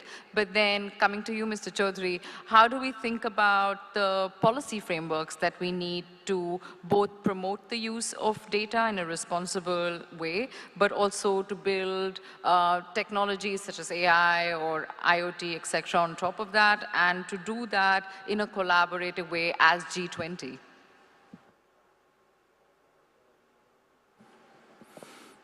Thank you very much. Let me give a couple of examples of how AI and big data were used during COVID, actually, to benefit society at large, and especially the underserved. An example from Bangladesh, we have a national helpline called 333, which we launched in 2018 to support citizens across the board on specific important information from the government. So how to get a passport, how to get a national ID, how to apply for loans, that kind of thing. During COVID, it was repurposed to become the national helpline to support telemedicine calls. We got 7 million calls, which were actually routed through AI to the right doctor at the right time. And we had thousands of doctors on call during the day to actually take calls and support citizens who could not go to facilities because all health facilities were closed. The same system was also used to do what we call syndromic surveillance, because we had, in a country of 165 million people, only one RT-PCR lab in the first 3 months. So what we did was we asked people to call in to this number and report their symptoms. And we used artificial intelligence to analyze this data to identify where the disease was moving the fastest, and then take interventions like lockdowns and sending emergency medical help and all of that. We also use the same system to ask people to call in for emergency food support. So 10 million calls actually came in to ask support for food. So these are the kinds of things that we actually saw in Bangladesh. In a small country called Togo, phone data was used to identify real-time poverty ranking of people, because people's phone usage actually vary based on their poverty status. And this was a research done at the University of California, Berkeley. And this was used in Togo, and now we're adopting the same system in Bangladesh in the current socioeconomic context, and coming up with real-time targeting of poor people as their status changes, and coming up with a proactive social safety net. We're working with Google right now to do better flood forecasting. Actually, this is being done in Bangladesh and in India with better data and artificial intelligence to do better flood forecasting. But the important thing there is that we can come up with, and this is a research right now that is being conducted, coming up with proactive or preemptive social safety net before an event happens. So let's say, since with Google we know where the flood will impact, which household will be affected, we will be able to send help in terms of medicine and food and cash support before the flood actually happens. And we have seen in research from Oxford that people's resilience actually increases by 30 to 40% if you can actually support them before the event happens. These are the kinds of things that big data, artificial intelligence can actually allow us to happen. Now, on the issue of policy framework, I'll very quickly mention 6 things, maybe in a couple of minutes. The first, I think we all heard today from Mr. Khan's very impassioned plea that we need dashboards. We actually need data dashboards in every agency, and this is exactly what we are working on in Bangladesh. We have an SDG tracker platform, which is being contributed to by 92 agencies. So there is quite a bit of data sharing happening. But the important thing is that the civil service, the different agencies, the parliamentarians are actually using this SDG tracker to make decisions, develop better planning for their constituencies, and actually meeting targets. He also talked about the issue of competition. These dashboards actually allow unprecedented competition. He talked about naming and shaming, but I will also add to that there is a reward that we have introduced from the Prime Minister that influences behavior towards positive action. The second thing that I'll talk about is data sharing. And again, something we've all talked about this morning, So data sharing within government, because there are silos, even in the Ministry of Health, we talked about health quite a bit, Abhishek talked about it. Even with the Ministry of Health, there are data silos between agencies within the Ministry of Health. And obviously between health and education, health and social safety net, there are data silos. So we need to break data silo within the government. And we've seen massive breaking of silos during COVID because our back was against the wall and we had to do it.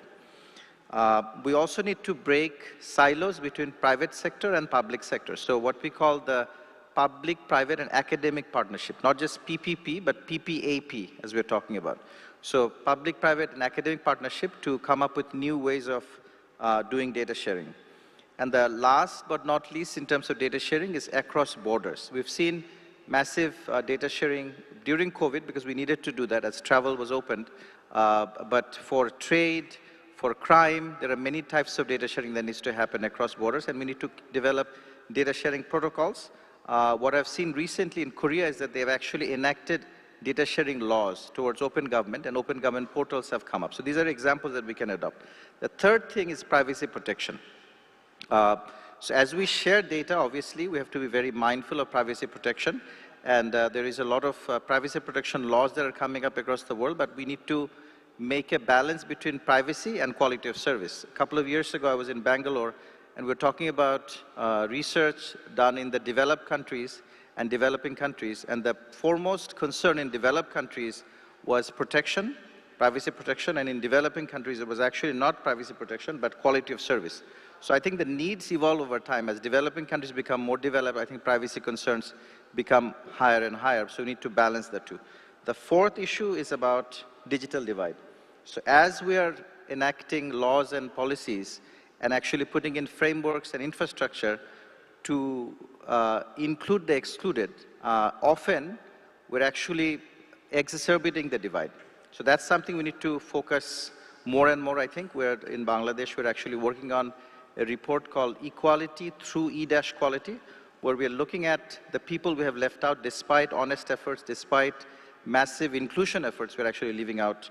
And there is an organization in India called Digital Empowerment Foundation actually doing remarkable work on that. The fifth one is a culture of experimentation within civil service and within society at large. And we have seen that with data, there is a lot that needs to be learned still in terms of visualization, in terms of analysis, in terms of use of the right and the ethical use of AI. So there is a lot of experimentation that needs to be encouraged through innovation funds, through different type of data leadership programs that we have seen in many countries.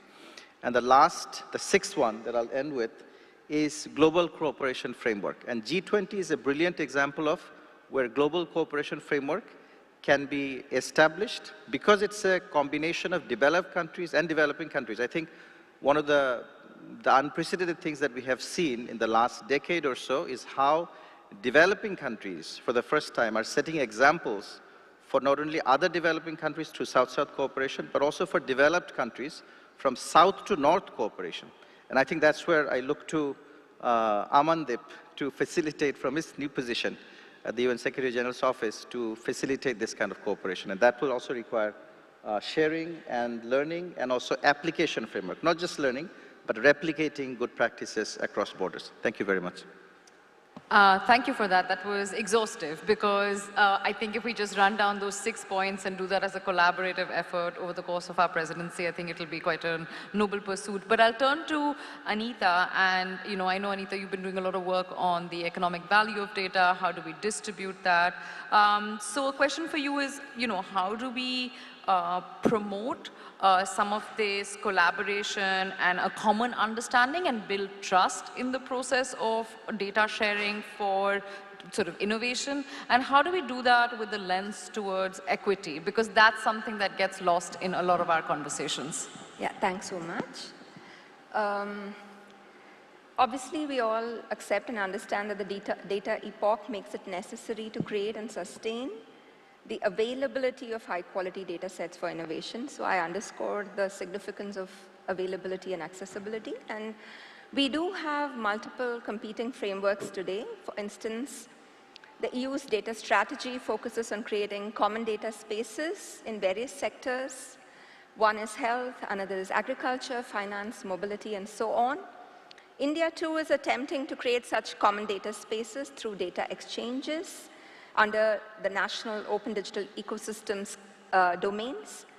Meanwhile, we've also seen the UN Secretary General's call for a global digital compact and the emphasis on the governance of the digital commons. So what kind of data are we talking about here?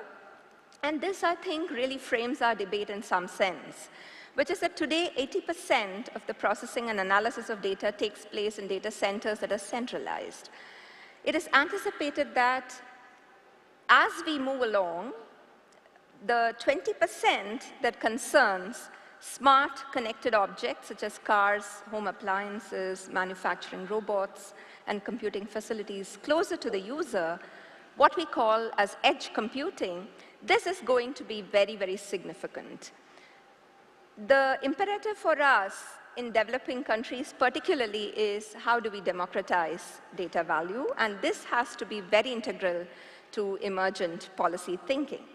This idea of democratizing data value frames, I think, and centers the economic governance of data from an equity standpoint. So what we are talking about is making a baseline for increased data availability the norm, and this actually entails two preconditions. The first is a people-centered and collectivist societal vision of data and AI innovation. And secondly, and very, very importantly, the techno-institutional capability for generating and sustaining public intelligence and innovation. From a G20 perspective, I want to make a few quick points on how we can engineer the deployment of data and AI from an equity standpoint. What would be the techno-institutional building blocks towards this? The first is to ensure accessibility of raw non-personal data and obligating standards for interoperability. And here, I think we need to achieve a very delicate balance, and I'm not very sure that anybody has cracked this. That is, no jurisdiction has cracked this very perfectly, and therefore there is a collective task here that the G20 could undertake, which is how do you balance the broader data access question for benefits, which is increasing competitiveness and innovation on the one hand, and ensure mandatory access to data sets does not result in free riding. Data sets which may be open government data or proprietary data sets. So we want to balance that. The second is we need to obligate machine producers and agri-tech providers, for instance, in certain sectors, the whole business of ensuring that interoperability and data standards can be maintained so that data portability becomes a right. We also need to increase discoverability. And discoverability is, for instance, mentioned in the Non-Personal Data Committee's report in India through the metadata registry. The second point I want to come to is the idea of data sharing, and I think here the rule of law is very important. We need to regulate data sharing because competition law is not enough, and we know this. And we need to challenge the enclosure of data value. And rules are needed for different sectors through which we need to define, for instance, what legitimate public interest may be for data accessibility. The EU's common health data space does this, and it has a beautiful idea of reciprocity, so that you're not just taking away from the data pool, but you're also giving back to the data pool. And I want to make a very crucial point here on intellectual property. I think the entire domain and the current regime of intellectual property is a vital policy area where we need to maximize public value while optimizing entrepreneurial creativity. How do we do this? I think OpenAI is rather fashionable, but it does not necessarily help the smaller players. That's what we have seen in the digital domain, because open tech projects could, while they could create potentially the opportunities for small players, we should not make the mistake of equating or conflating free of charge with unconditional access. So we have to make sure that the power of patents do not accrue to the economy of concentration, but the whole idea of rewarding innovation is for an economy of egalitarian flourishing, where we recognize collective enterprise. So finally, I want to make the point that And this was made also by Shamika in the previous input, which is we do need adequate safeguards. We need rule of law. We need to ensure that there is elimination of harm in inferred data generated by mixing non-personal and personal data sets. And in the health domain, for instance, we see this in many ways, equity, non-discrimination. Also, determining what data will not be out there for profiling and advertising. Anita, That's very I'll have important. to interrupt your flow. Okay. So to just close, I want to just make a point about data flows and trust. While it is important, I want to say that free data flows also require us to underscore autonomy, because trust is, I think, a consequence of autonomy and the freedom to pursue diverse pathways, for which I think the G20 should explore public finance opportunities to create digital infrastructures. Thank you. Perfect. I think we're joined by Mr. Anthony Ria as well. Can you hear us all right, I hope? Yes. Perfect. So a quick question for you, which is, I know that you've been doing a lot of work on using geospatial data, both cyber and physical systems to collect and use data, and we'd love to learn a little bit more about how this is done, what are the lessons, and also if there are examples of collaboration between countries or stakeholders that you could tell us a little bit about. Well, thanks very much, and good morning, distinguished colleagues, and thanks very much for the opportunity to speak to you today from a very cold and early Geneva. I wanted to talk a little bit about WMO as a triumph of internationalism and a great example of how open data platform can be used for the public good.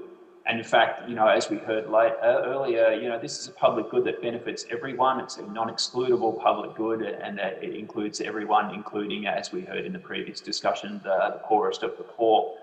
So WMO, it's a specialised agency of the United Nations. It's one of the oldest in the UN system, and it dates back, actually, we date back nearly 150 years to the International Meteorological Organisation. And what WMO does is it enables this global data infrastructure. And the forecasts on your mobile phone, forecasts of disasters such as tropical cyclones, information on the changing climate is all built on the same global infrastructure, and it's largely invisible from view, and we all kind of take it for granted that we can forecast the weather in a week's time, but actually it's not a simple exercise. It's built on a huge amount of global infrastructure, including surface weather stations, weather balloons, aircraft, ships, drifting buoys on the oceans, and many Earth observation satellites. In fact, more than 50 different instruments on satellites operated by the US, Europe, China, Japan, Korea, and indeed India. And this is very big data, many petabytes of data exchanged in real time across the globe and fed to a number of global producing centres, which are running some of the biggest supercomputers on the planet. And these are, once again, largely in G20 countries. These crunch the data in real time to produce the forecast that we need for the next 10 days and beyond. And as I said, that might be a forecast. Is it going to be wet or dry? Or is there a tropical cyclone bearing down on me in the next week?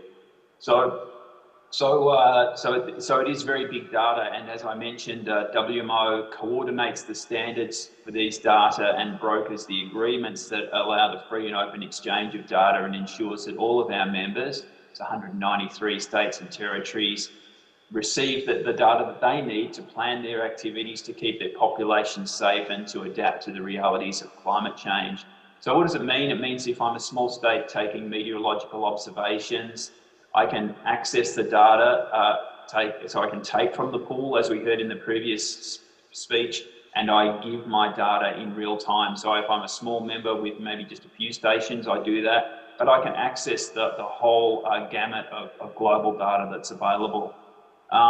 So it also means that a surface observation taken in Mumbai is interoperable with one taken in Geneva. It will have the same format, same metadata, what's measured is the same, and the measurements are traceable to a global standard. And I think these international standards are absolutely critical if we're talking about data interoperability. So WMO members recommitted in 2021 to unified data policy and open data policy. This is binding under the convention of WMO. It spans weather, climate, water and environmental data, commits to the free and open exchange of data. And by free and open, we don't just mean within the Met services. This is everyone, whether it's the private sector, other government agencies, even the general public.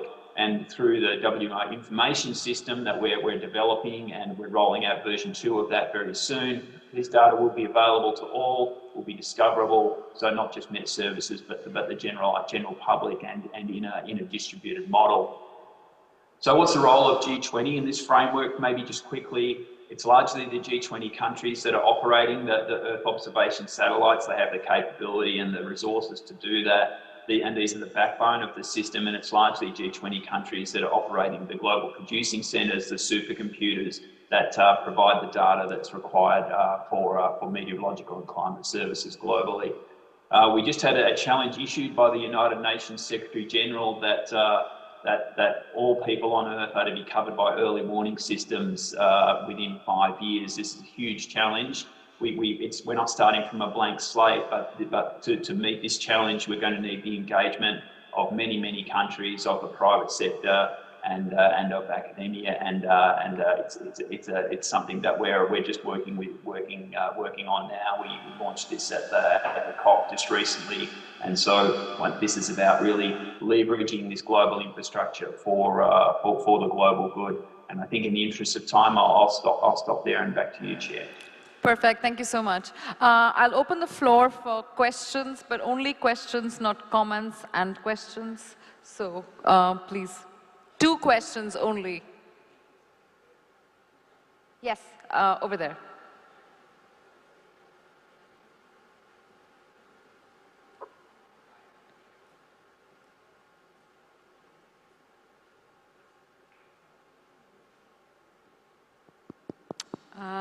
Someone who has a working mic? All right.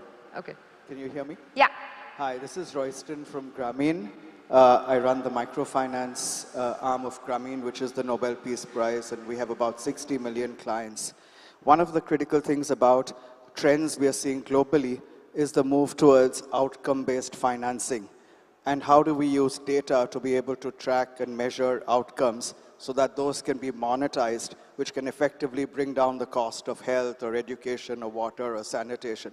So the question to the panel is, how do we use AI, big data, blockchain to be able to reduce costs to the bottom of the pyramid and measure the SDGs more effectively? Perfect. Should we collect one more?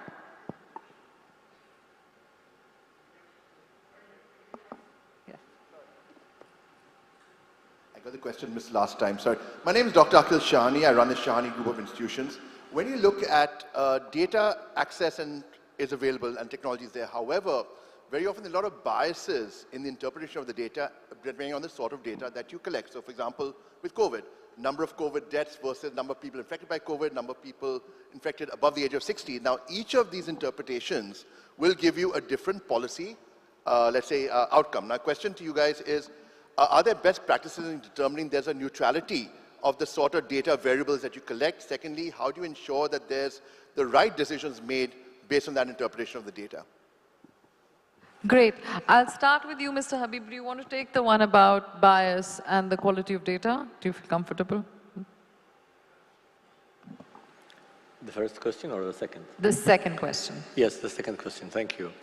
I think this is a great question. And many government agencies are usually hesitant to publish the data or put it forward because of that challenge.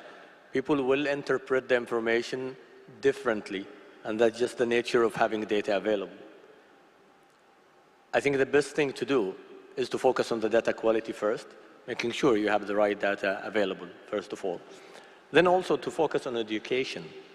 You need to educate all parties in that value chain to understand the challenges, to ask the right question, and also to challenge some of the answers and to look at different data points to confirm the answers. You can provide a lot of information with the same data set, a different interpretation. Education is the key to have a better interpretation for the data. Perfect. Anthony, do you have anything to add on algorithmic bias and how do we, just a sentence or two? Look, I think this is something that comes up a lot in the social sciences and in the application of AI to social problems. But equally, we need to be careful in the meteorological space. And I'll go back to what I said before.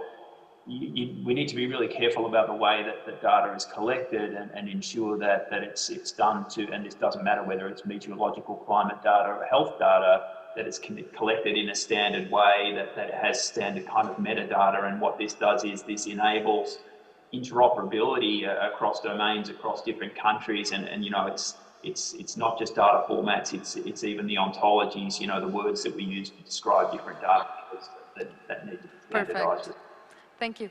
And I'll move to the first question, which was on, how do we really think about the use of new technologies such as AI, IoT, and if I understood the question correctly, to better understand outcomes and build financing around that. So Anita, would you like to take that? Sure, but very quickly, one sentence. I do agree with the point about ontology, because I think that the processing and analysis and the exploration of AI in big data sets does not displace the need for social norms. So in the previous panel, we spoke about maternal mortality, reducing infant mortality, and the example that was given by the speaker. So you do have to approach health systems with a right to health perspectives and an inclusion perspective, and that is the normative basis upon which you then interpret the data. Sorry, Anil, to you. Thank you. I think I'll try to cover both very quickly. I think it's important to understand what outcome means. Often, government financing looks at not only even outputs, but inputs. So that's how financing is done. So outcome is even a far cry. So human understanding of outcomes, then having the machine learn about outcomes using data which is not biased, and then using artificial intelligence, I think is something we have to do.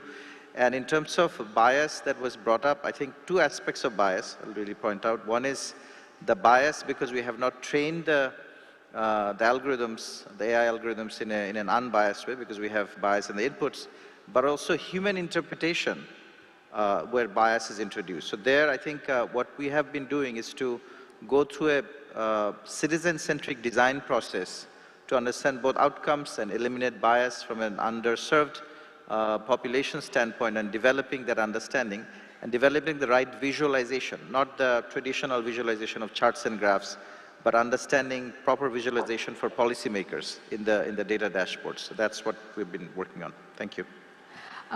Great. Thank you so much for a fantastic conversation. This has really been an interesting discussion. I take away from it that, people are central to the process of data, and of course, thinking through questions like interoperability, privacy, etc., are opportunities for G20 moving forward. Thank you so much.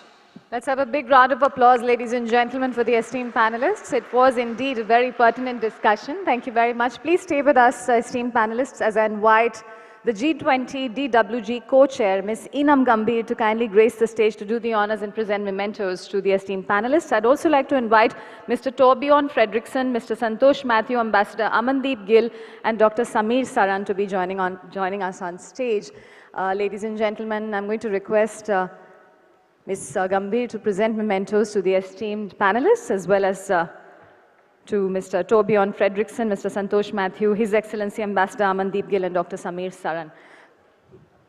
Please do join us, gentlemen.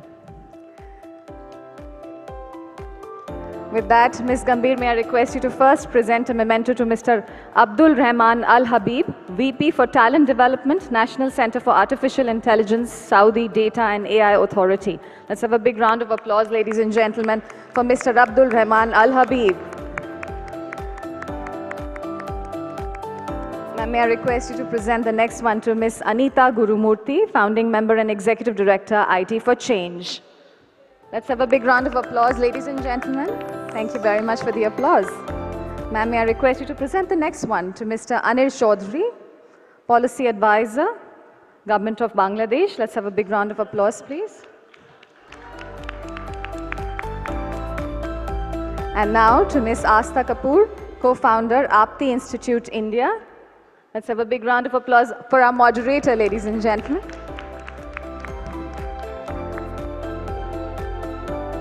Ma'am, now to Mr. Torbjörn Fredriksson, Head, E-Commerce and Digital Economy Branch, United Nations Conference on Trade and Development. Can we have a big round of applause, ladies and gentlemen, for him? Mr. Santosh Matthew, Country Lead Social and Public Finance Policy, BMGF. Ladies and gentlemen, can we please hear it for him in a loud round of applause? His Excellency Ambassador Amandeep Gill, Under-Secretary General and UN Envoy on Technology. Ladies and gentlemen, a special round of applause. And ma'am, please present to Dr. Samir Saran, President, Observer Research Foundation. Let's have a token of appreciation for him as well first, and then the group photo. Ladies and gentlemen, a big round of applause for Dr. Samir Saran. And ma'am, please give us a photo opportunity along with the panelists and our esteemed dignitaries present on stage. With that, ladies and gentlemen, we will be now taking a quick tea-coffee break, followed by 2 parallel sessions happening on the 2nd floor in room number 204 and 205. While one session on role of governments and international organizations in data for development is in room number 204. The other on role of civil society, academia, philanthropic organizations, private sector and entrepreneurs in data for development will be conducted in room number 205. So before we disband, here's a very important announcement. We will request you to kindly move on to the 2nd floor for the breakout sessions. Tea is being served close to the respective venues. Once again, a big round of applause and thank you to the esteemed dignitaries. Post the breakout sessions, ladies and gentlemen, do join us back here in the plenary hall, which is Jasmine Hall, by 12:55 p.m. because we will be starting the closing session for this special event at 1 o'clock sharp. So for now, we will move on to the 2nd floor, where the breakout sessions are. Tea coffee is being served adjacent to the breakout session room. So please feel free to carry your tea coffee cups to the rooms because we are going to be starting in 10 minutes from now with the parallel sessions. And then we will come back here, ladies and gentlemen, at 12:55. Thank you very much once again. We're going to be starting the closing ceremony here in the Jasmine room at 1 p.m. sharp. Thank you for listening to all those announcements, and we will see you on the other side of this breakout session. Thank you very much.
And can I request my colleagues to move people into the room?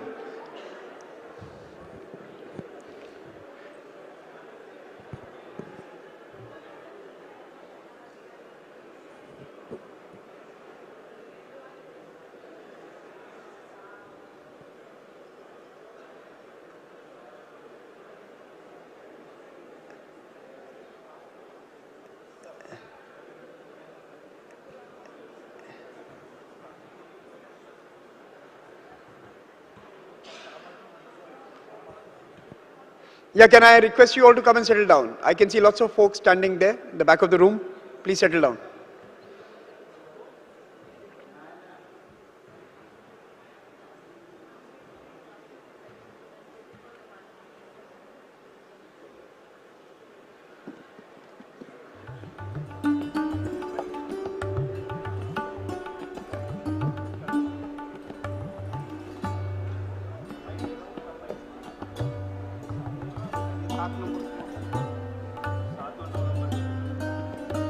So thank you.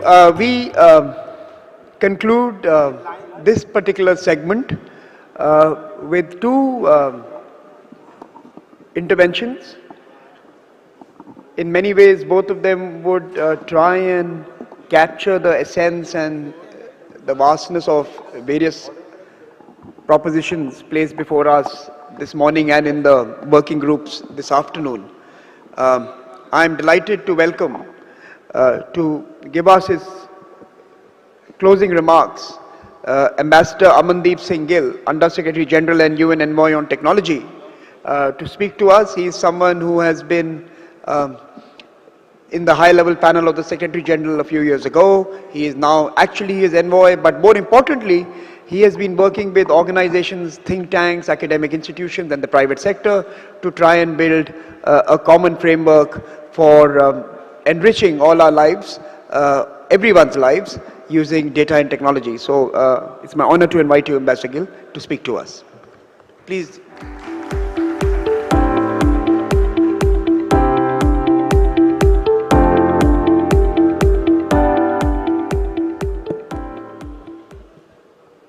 Thank you very much, Samir, for that kind introduction.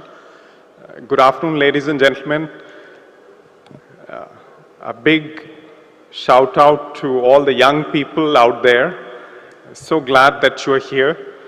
After all, it's the future we are discussing, and you are the future. You are the custodians of the Sustainable Development Goals legacy. It's been very enriching to be at this event.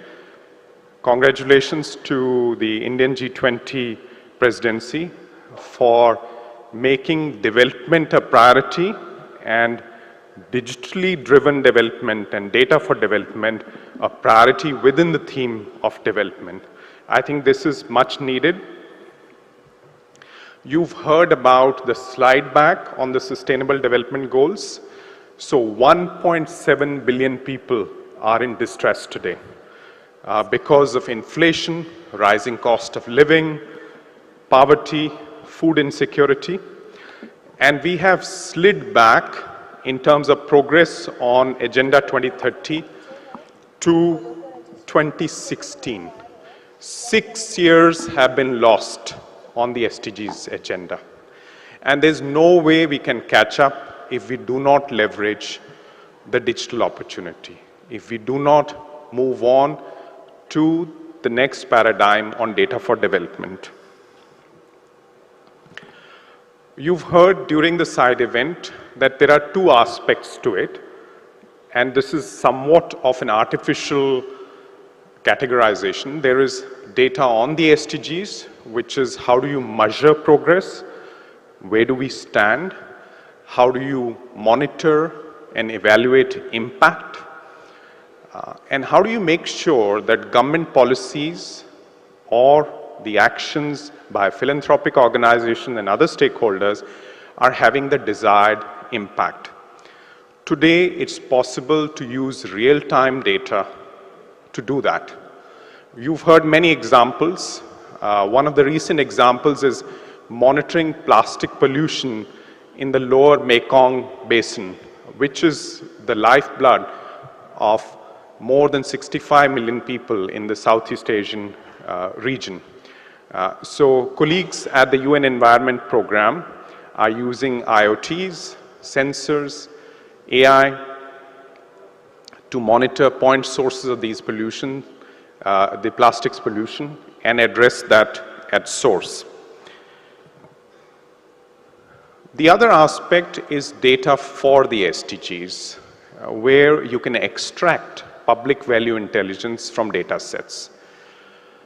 A question that I've asked myself in the 5+ years of working in this domain is that if Google, Amazon, Alibaba, and others can extract such rich value from privately held data sets, why can't we do it in the public sector domain? So this is part of the paradigm shift that I'm talking about, deriving public value intelligence from data sets that are aggregated, that are high quality, that correspond to common data models related to problems in context. So that's the opportunity that's out there. And you can put figures on it. You know, it's a multi-trillion-dollar opportunity. I like to think of it in terms of catching up on the SDGs agenda. So that's 6 years of a slide back. So how can we catch up on that? By leveraging public value intelligence, by driving innovation. There's a gentleman in this room who told me once that monoculture does not scale. The forest scales. So if we're talking about localization of the SDGs, localization of innovation, data will play that key enabling role so that innovation can scale and we can move faster on the SDG agenda. Looking back at today's discussions, there are 3 things I want to highlight for you. Firstly, we need to pull together the existing use cases on data for development. And there are plenty. You heard about them from Saudi Arabia, from UAE, from India, from other countries, from the United Nations. How can we draw them together into a composite picture? Extract the learnings and share. This is the low-hanging fruit that the G20 must help us address. This is not about copy and paste, but it's about modular, white label, adaptation in context. So pooling the learnings, pooling the use cases, extracting the intelligence, and turning them into these digital public goods that can be shared across the globe, particularly in the global south. Second, capacity development. This is the key for leveraging the data opportunity. And this goes hand in hand with the previous priority, which is the sharing of knowledge, sharing of use cases. So we are interested in building a know, practice, learn loop. Know what's out there, absorb the lessons, learn through this capacity development effort, and move on to the next stage of practice. The G20 should set an ambitious target in this regard. Let's say training 1 million data scientists, public officials, other stakeholders over the next 3 years, maybe half of them in Africa, and bringing together 10,000 plus use cases of data for development across the 17 SDGs into this capacity development initiative. The how of this collaborative capacity development effort is very important. This has to be networked. It should not duplicate existing efforts, but bring them together and give them scale. And this is possible today. We've got examples of such efforts in specific domains, so building common competency frameworks, pooling training resources, pooling trainers, bringing it all together in an interactive environment where micro-learning credentials can be picked by practitioners anywhere. And also supporting this capacity development with a shared infrastructure, with infrastructure that allows people to build their own data sets, to curate their own data, build their own AI models and knowledge graphs using that data. Without that practice opportunity, it'll remain theoretical learning. So as I said before, the first aspect goes hand in hand with the second aspect. My third and last point is on this data for the SDGs aspect. We need to create these sectoral data spaces, let's call them data commons, which are neutral, universally accessible, transparent, and well-regulated. This is not rocket science. There are efforts that exist already. Under the EU's data strategy, Gaia-X is a practical effort to develop public-private collaboration in areas like health, agriculture, and transport. The India Stack's move into health or account aggregation is another example. The United Kingdom's HDR is a third example that I'd like to quote. And if you look at the Gold Acre review that was done recently by the UK's NHS, you see the emphasis on putting together data sets, making them count, giving them scale, giving them diversity so that they can be pulled together for really innovative solutions to health problems. And there are efforts outside of the government domain. The International Digital Health and AI Research Collaborative in Geneva, the CRAFT Fund, the Complex Risk Analytics Fund within the United Nations systems, that is helping drive the WFP's hunger map, and so on. In these data commons, infrastructure, human resource, governance, and benchmarks can come together. We can come together, governments, international organizations, and other stakeholders, to build gold standard data sets or flagship data sets in areas like climate change resilient agriculture. How are farmers responding to climate change? What are they planting? What are the kind of inputs they are using? This is akin to the effort that was put into the Green Revolution in the 1950s and 60s. And this can be data-driven this time.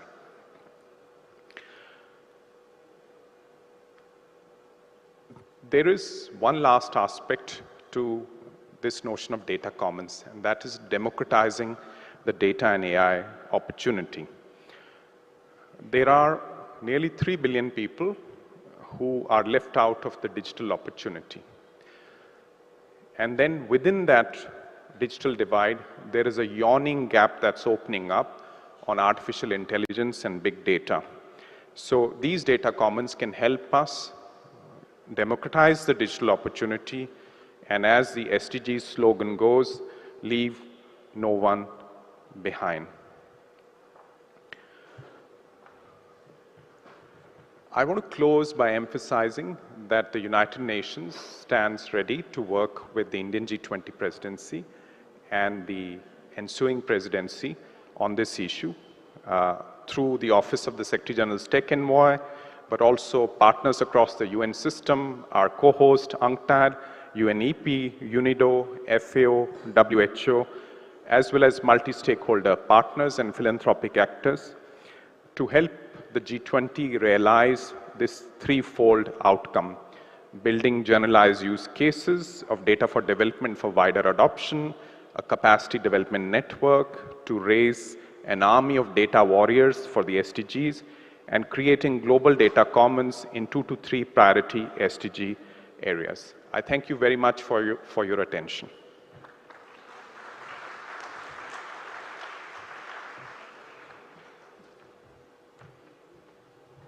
Thank you, Ambassador Gill, for those very important summary that you have offered us, as well as a roadmap that we need to work towards.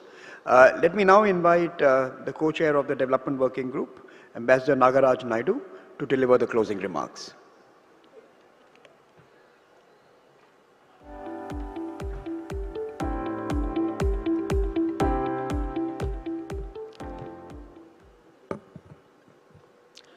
A very good afternoon to all of you. Thanks to all our partners who have helped in putting today's event together. We had a very intense morning today. While the broad context of data for development was laid out by a very passionate welcome address by India's G20 Sherpa, Mr. Amitabh Kant, we had key interventions by Her Majesty Queen Maxima, Sri Rajiv Chandrasekhar, Union Minister for Electronics and IT, and Sri Nandan Nilenkani, former Chairman UIDAI. The underlining thread in all their interventions was how trusted data can empower individuals and societies.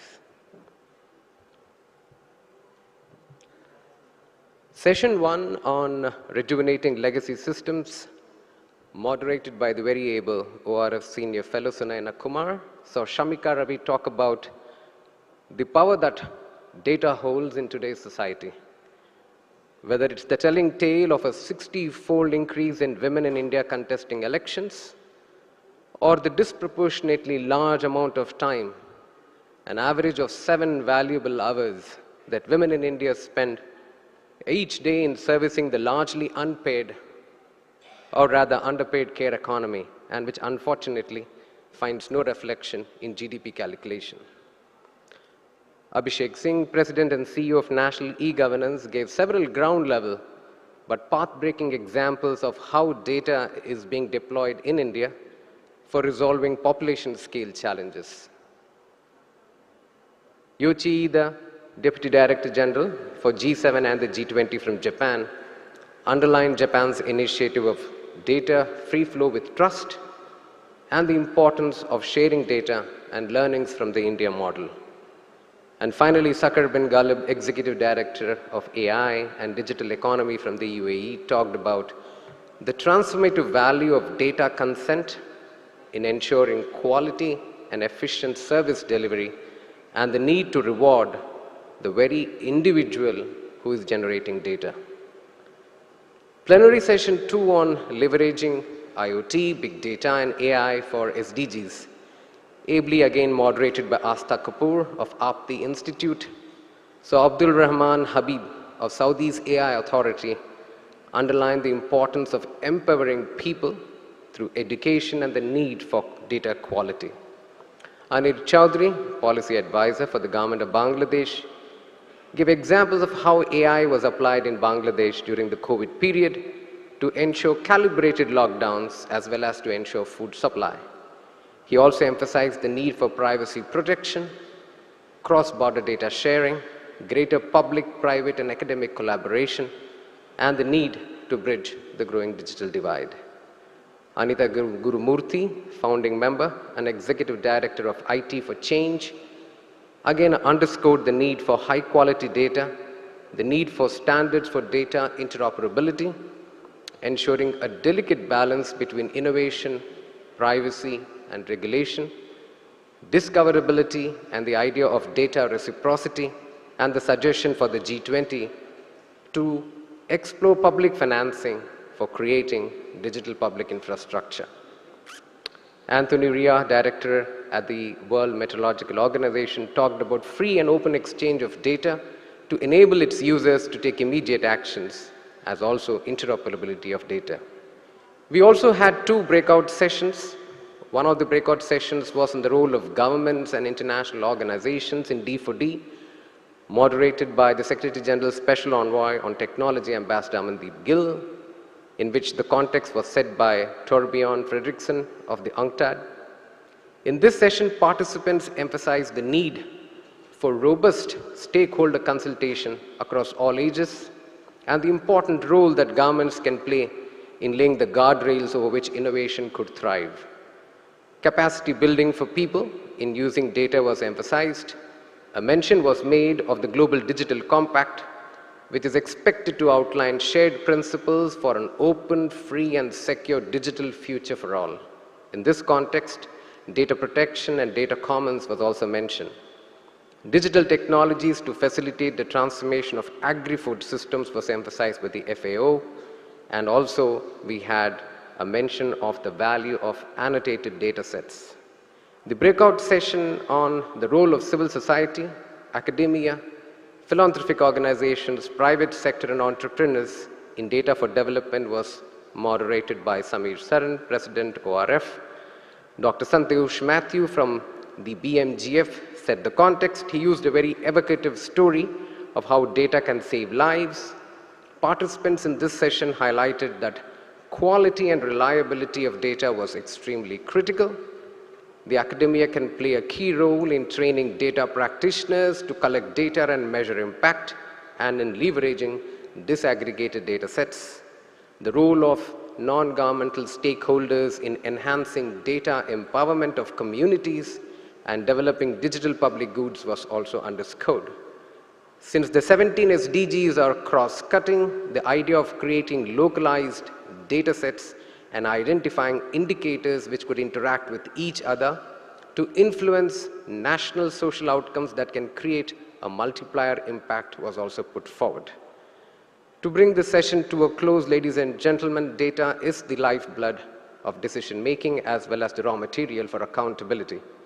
Today in the private sector, analysis of big data is commonplace, with consumer profiling, personalized services, and predictive analysis being used for marketing, advertising, and management. Similar techniques could perhaps be adopted to gain real-time insights into people's well-being and to target aid interventions to vulnerable groups. New sources of data, new technologies, and new analytical approaches, if applied responsibly, can enable more agile, efficient, and evidence-based decision-making, and can better measure progress on the Sustainable Development Goals in a way that is more inclusive, just, and fair. India's G20 presidency precisely aims at this very outcome. Thank you all for your very attention.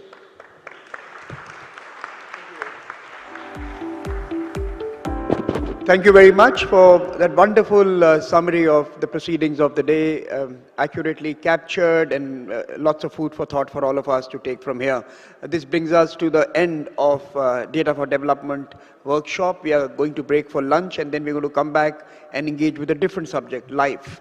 And please do join us at 2:30. And as an aside, there's only one data set that is universal, which works across geographies and across demographics. At 1 p.m. you start feeling hungry, so sorry for keeping you longer than required, but please join us for lunch in the adjoining room. Thank you.